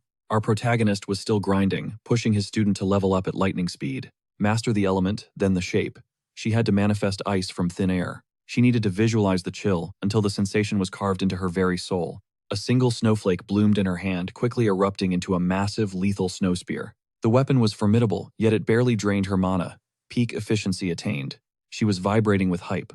Finally, after endless failures, she'd forged real ice. Using her own strength, she'd evolved massively in just a few days of training. Seonwoo was a proud teacher. Just as he'd promised her, talent was absolutely cracked. Yoonhee Young now fully trusted him, netting the MC 1500 bonus points. Calling him master, she pledged to believe every word he said from now on. With a loyal follower gained, he laughed and asked if she could handle the weapon. She was ready to blast any obstacle. Her face was flushed and hands battered. Despite her enthusiasm, the brutal training was clearly taking a heavy physical toll. He pushed her to endure. True growth requires surviving the absolute extreme. He kept dumping ice into the freezing pool where she stood shivering. Honestly, our protagonist must have been a professional torturer in a past life. He was molding her into an ally worthy of standing beside Lee So-jin. She was turning into a popsicle. Any more, and she'd need the emergency room. Meanwhile, a mysterious lady was lurking nearby, watching the entire session unfold. From the shadows, she watched the ice user shiver in her quest for power. The observer began to wonder if she was witnessing a case of high school bullying. It looked like a helpless girl being tortured in ice by a sadistic classmate. This training seemed way too cruel. She couldn't just sit back and watch. She had to report this to the faculty before that bully did more damage. She'd have to act fast to ensure the safety of everyone in the academy, dragging others down into the dirt. A teacher suddenly manifested, with a smirk observing the raw growth of genius. It was a sight for sore eyes. Instructor Lee Hee-young had materialized out of thin air, startling the students. But the rookie first year wasn't backing down. She snitched on those toxic seniors and their twisted acts of cruelty. The teacher, actually having a brain, grinned. She claimed this was just a tribute adaptation training at its finest. She was fully aware of the school's chaotic vibes. This revelation hit the young girl like a total truck. She never imagined training could be this savage. Turns out Hee-young had been lurking since day one. Hee-young was evolving her mana manifestation at an insane speed. It was legit impressive to witness. But the real shocker, a certain student's tactical eye. The Ice Queen was grinding hard and sweating blood, but her classmate had instantly spotted her weakness. He coached her through the bottleneck like a pro. Kim Seon-woo, the first years were shook. How could that bottom-tier loser actually have any relevance here? The teacher chuckled when she saw they knew him. She figured So-yoon only remembered the elite S ranks. It was low-key embarrassing that the staff saw right through her patterns. The girl tried to cap, but the teacher doubled down. Seon-woo was a hidden gem with high potential talent. The rookie was skeptical. Sure, maybe the boy was popping off now, but he was still dead last. That was a massive red flag. Plus, he was way too nice, always playing the hero for others. People wondered when he'd stop being a simp and actually grind to level up his own skills. Everyone wanted to see results. The teacher went quiet, staring into the girl's soul for a moment, before suggesting they give the dude a fair shot to prove his worth on the battlefield. The teacher smiled, hyped for the upcoming midterms. Meanwhile, our boy Seon-woo was not feeling it. He was dreading the chaos. But wait, the system shop just dropped a legendary flash sale. A 30-kilogram subspace pocket was on a limited-time discount. He had 5 days to secure the bag. This item was a total game-changer, and our guy wanted it bad. It was a priceless treasure, allowing him to summon gear out of thin air. It was god-tier utility for both combat and life. It was a lucky find in the special sale shop. However, there was a major catch. He was broke. The brunette only had 8,000 points. Now this limited loot was just out of his reach. He needed to grind 11,000 more points in 5 days. He needed a surefire hustle. He was stressing hard when fate intervened. Teacher Lee Hee-young was calling. Talk about a surprise. Meanwhile, rumors were flying about Park In-won and Kim Seon-woo. The hype was real. 3 students got scouted for the elite manifestation class. Lee Xiaojun didn't even make the cut. He wasn't even considered since his magic didn't fit. The teacher wanted raw potential over grades. Xiaojun was stuck in the enhancement class. If Seon-woo could get in, he'd be close to him. That would be perfect for farming attention points from the system. But the blonde elitist wasn't happy. He threw a fit immediately. He understood why the handsome genius got picked, but why the failure? Why would the teacher invite a loser like him into the VIP advanced class? It made 0 sense. Seon-woo just ignored the noise.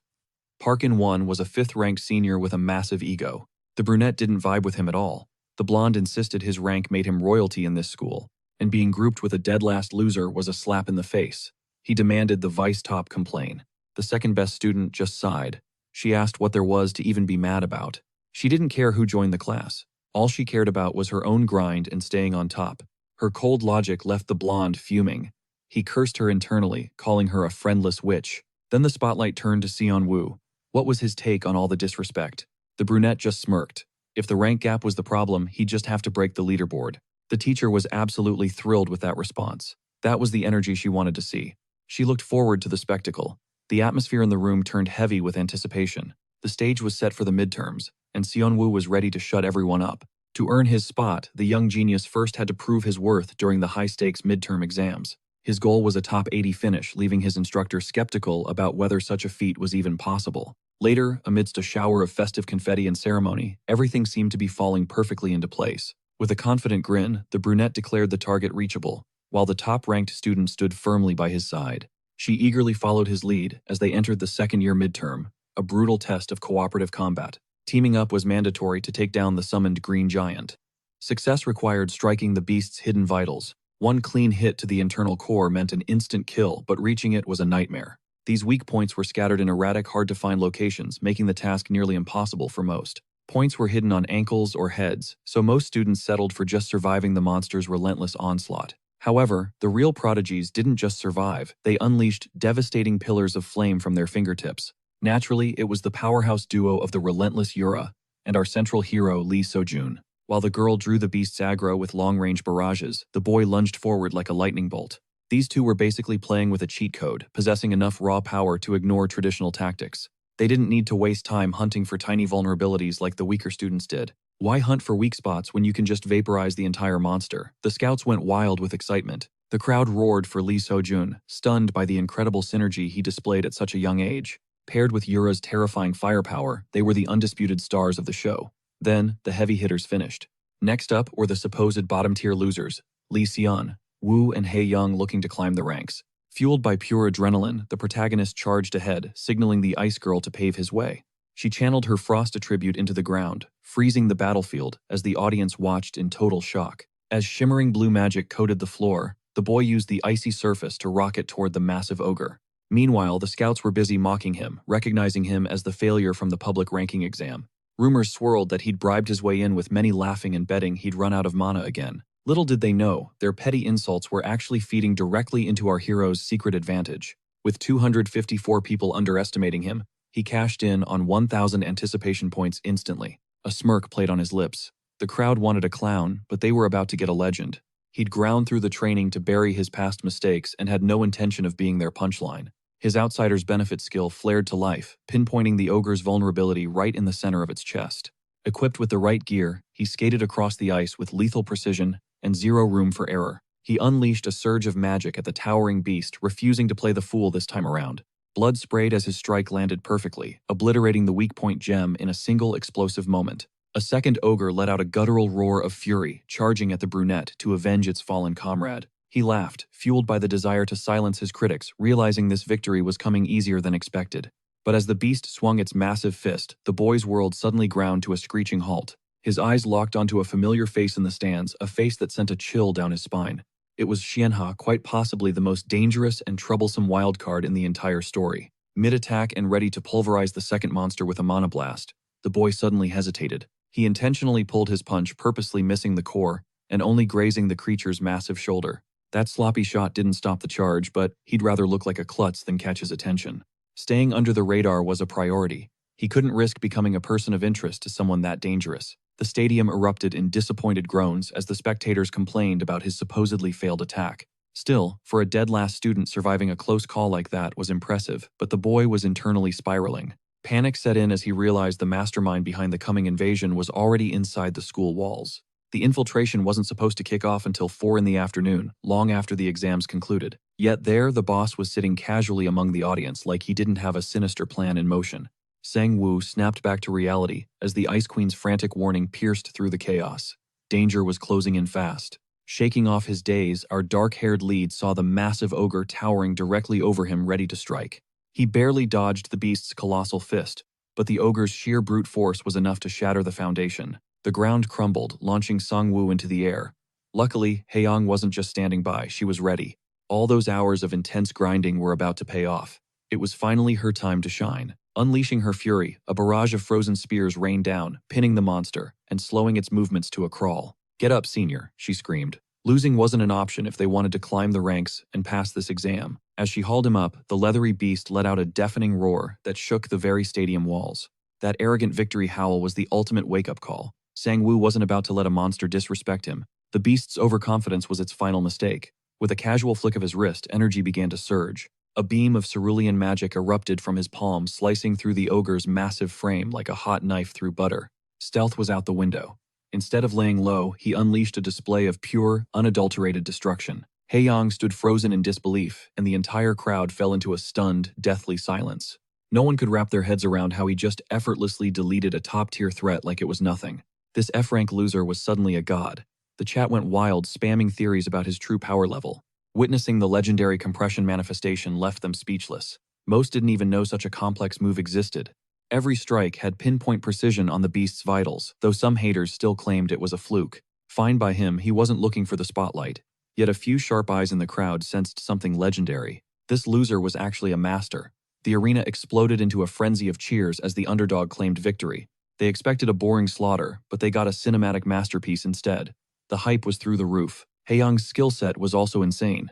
Spectators quickly started pinning her as a future top-tier talent. Riding the high of victory, Haeyang pulled her senior into a tight hug, receiving a soft, genuine smile. Ping the system notified him that 582 people now knew his face, rewarding him with 3,000 points. Unlocking the B-rank achievement netted him another 2,000 points, while the elite Kim Do-kyung finally took notice. Humiliating Park In-won earned him another 1,000 points, but physically, Sang-woo was starting to feel the burn. Even with the win, the exam was the last thing on his mind.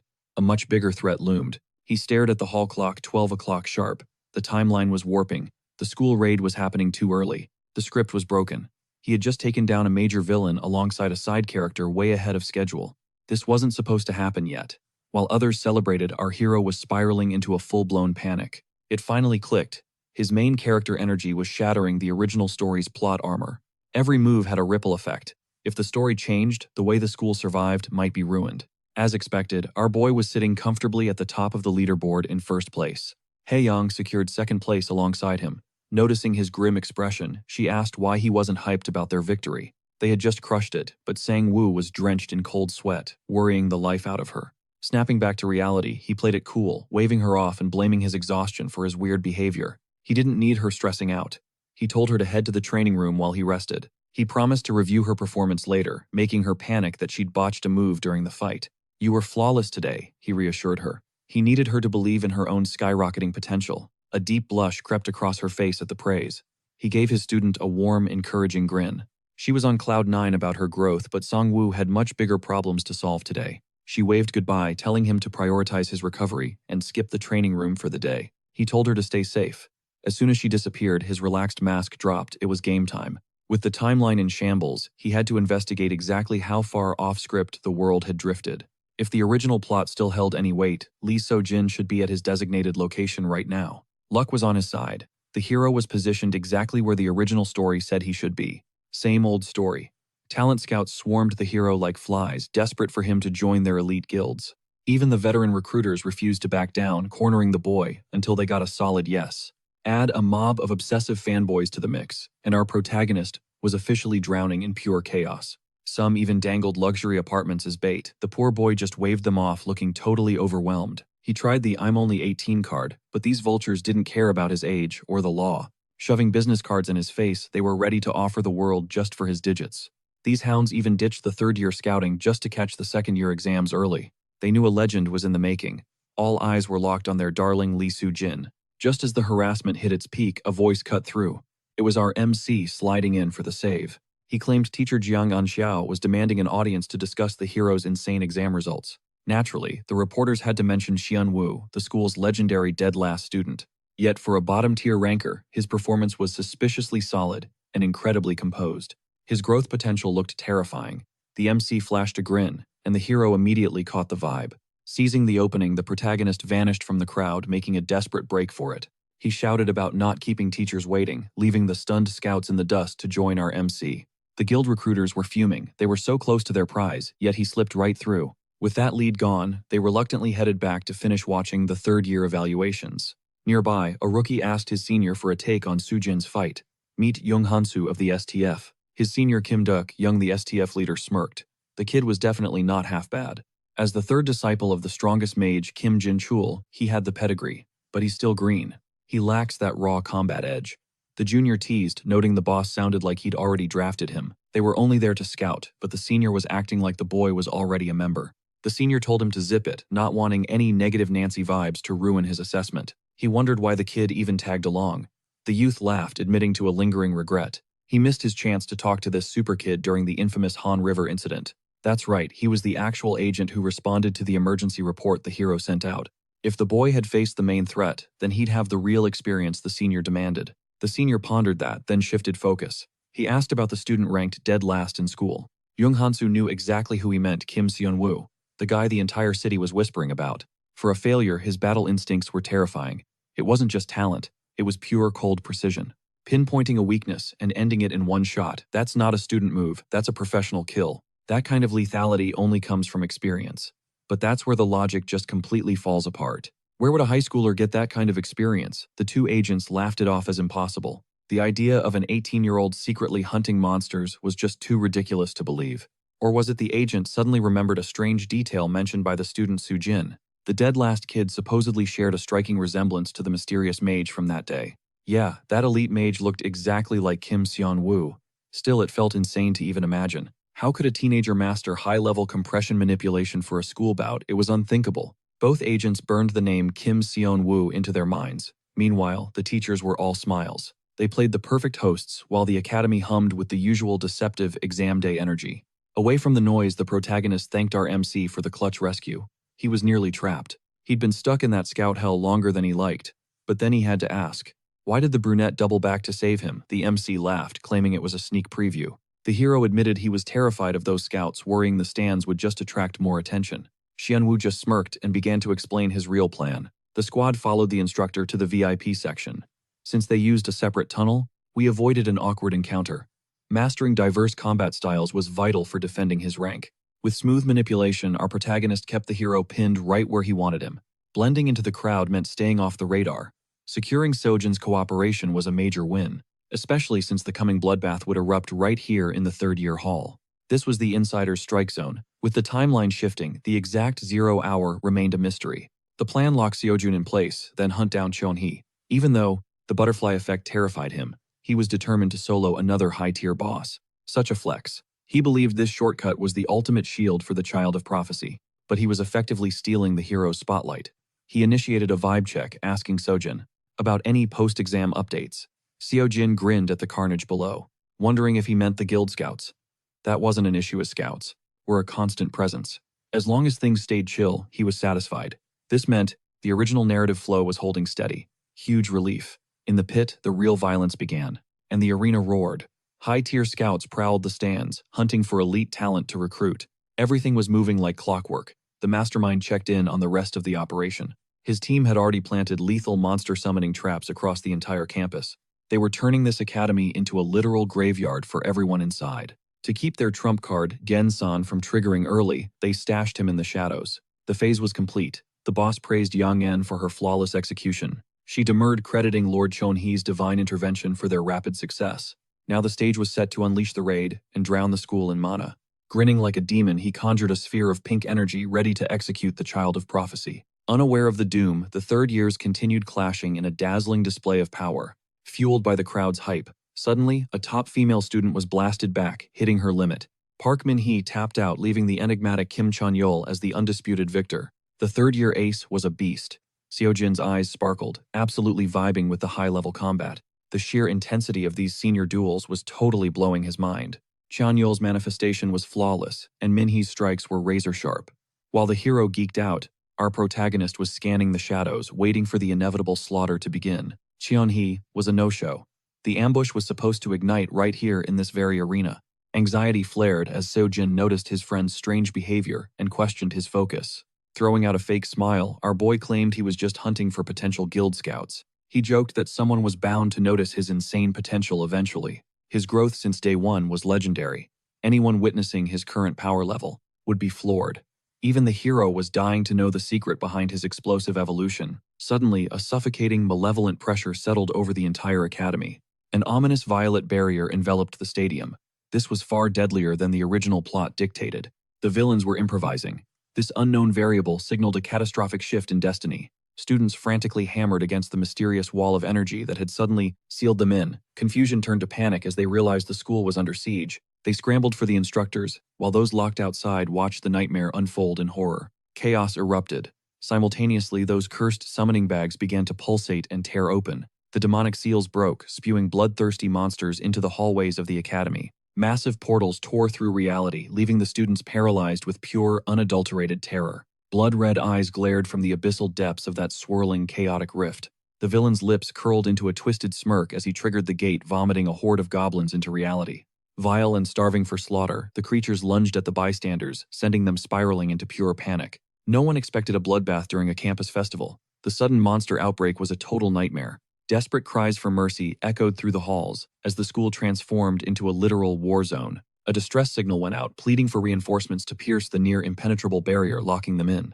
The intercom blared a frantic evacuation order, urging everyone to flee toward the designated safe sectors immediately. The emergency broadcast confirmed the worst monsters had breached the grounds, while the heavy hitters remained sidelined.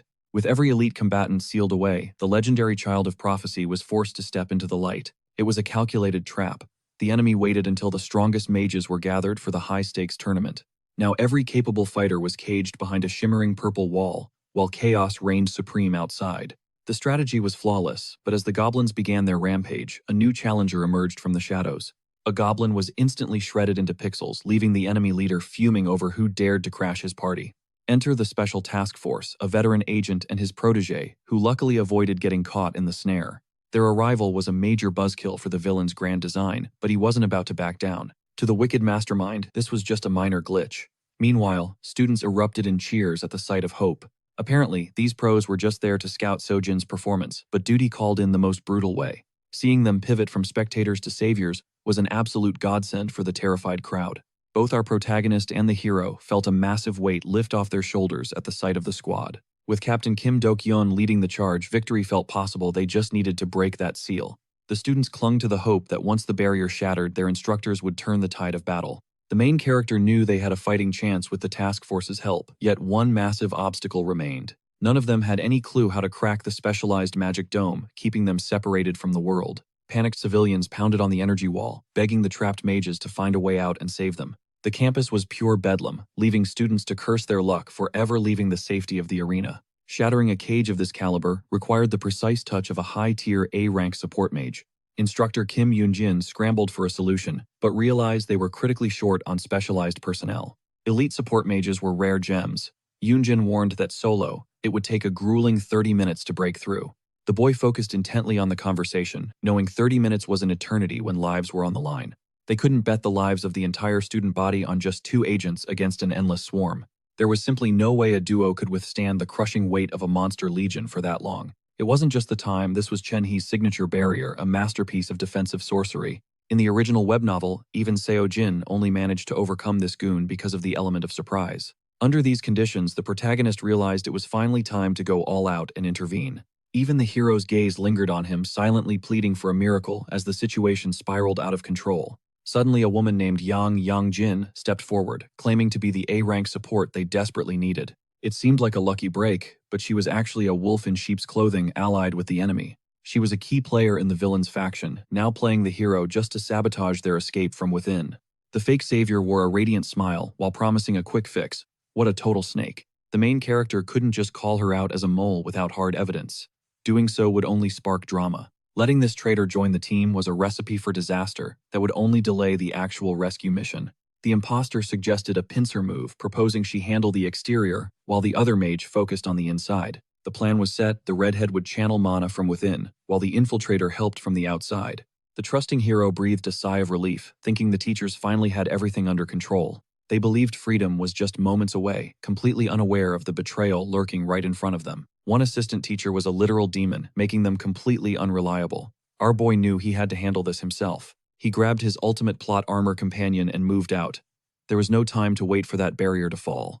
It wasn't dropping anytime soon. Leaving the mages behind, the two slipped away, but the redhead sensed something was off. The barrier-breaking mana felt totally rigged. Every time a lock opened on one side, a new one slammed shut elsewhere. The magic wasn't destroying the wall, it was buffing it.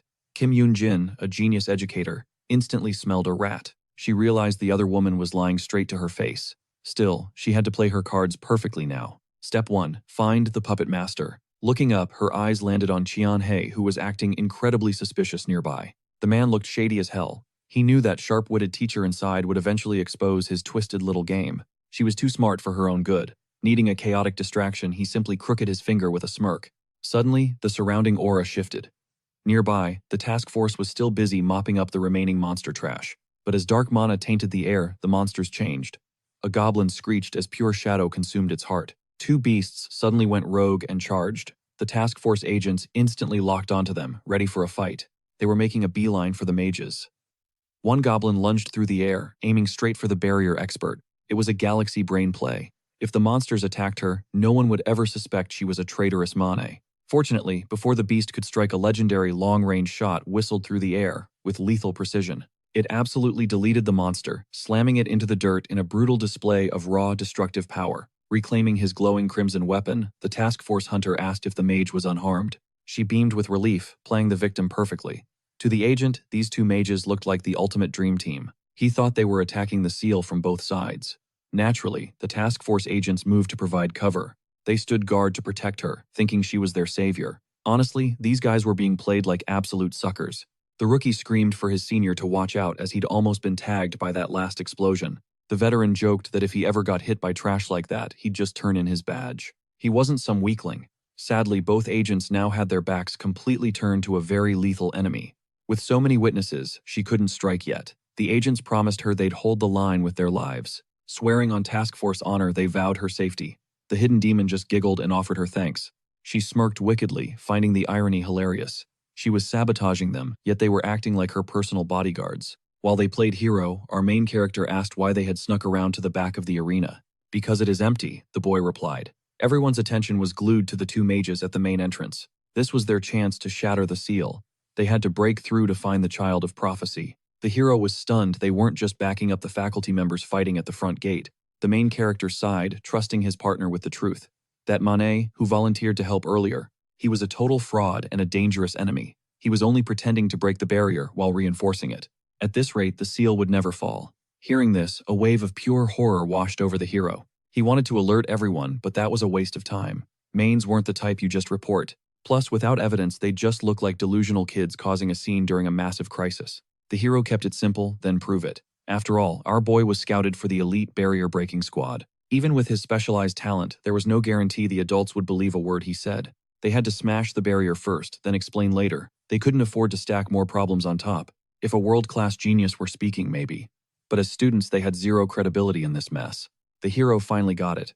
The only question left was, could Xiao Wu actually crack this impossible seal? Time to find out. As he focused on the barrier, Sojin slowly gripped his sword, ready for anything. Our main character activated his decoding skill. Instantly, the system hummed to life, analyzing the complex mana equations. It scanned every byte of magical data. The diagnosis was grim. This was the legendary Demon Grand Barrier. The hidden main was shell-shocked. Their unbreakable school-wide fortress was being shredded right before her eyes. Xiao Wu breathed a sigh of relief, casually dusting off his hands. He'd dismantled that massive seal like it was nothing. It happened in a literal heartbeat. The hero stood frozen, his brain failing to process that god-tier speed, but they had a major mess to clean up first. Xianwu barked at Sujin to handle the fallout immediately. Yet before the lead could bounce, one burning question remained for the kid. Why gatekeep the credit? He was the absolute unit who shattered the barrier. So why was he choosing to stay in the shadows? Any other student would be thirsting for that clout and desperate for recognition, but the boy just flashed a mysterious calm smirk. This was plenty for him. Honestly, his second personality was already a massive headache, causing way too much drama behind the scenes. He wasn't looking for more smoke in his daily school life. For now, this entire flex needed to stay strictly low-key and confidential. That was his final condition. Meanwhile, at the villain hideout, Chen Hai was absolutely crashing out, screaming toxic insults at Yang Yang. That clown couldn't even maintain one simple seal, and now their master plan was in shambles. Big C was beyond livid. He'd poured everything into that double-layered seal, leaving him baffled who possessed the raw power to actually tear it down. Accolades flooded in for teacher Kim Yeon-jin's efforts, while mage young Yeon-jin also received major props for her high-level performance. Now, the heavy-hitting elites were seizing control of the operation. Still, the legendary child of prophecy remained a ghost, nowhere to be found. It was time for the main players to fall back before things got uglier. That wraps this chapter. Stay tuned.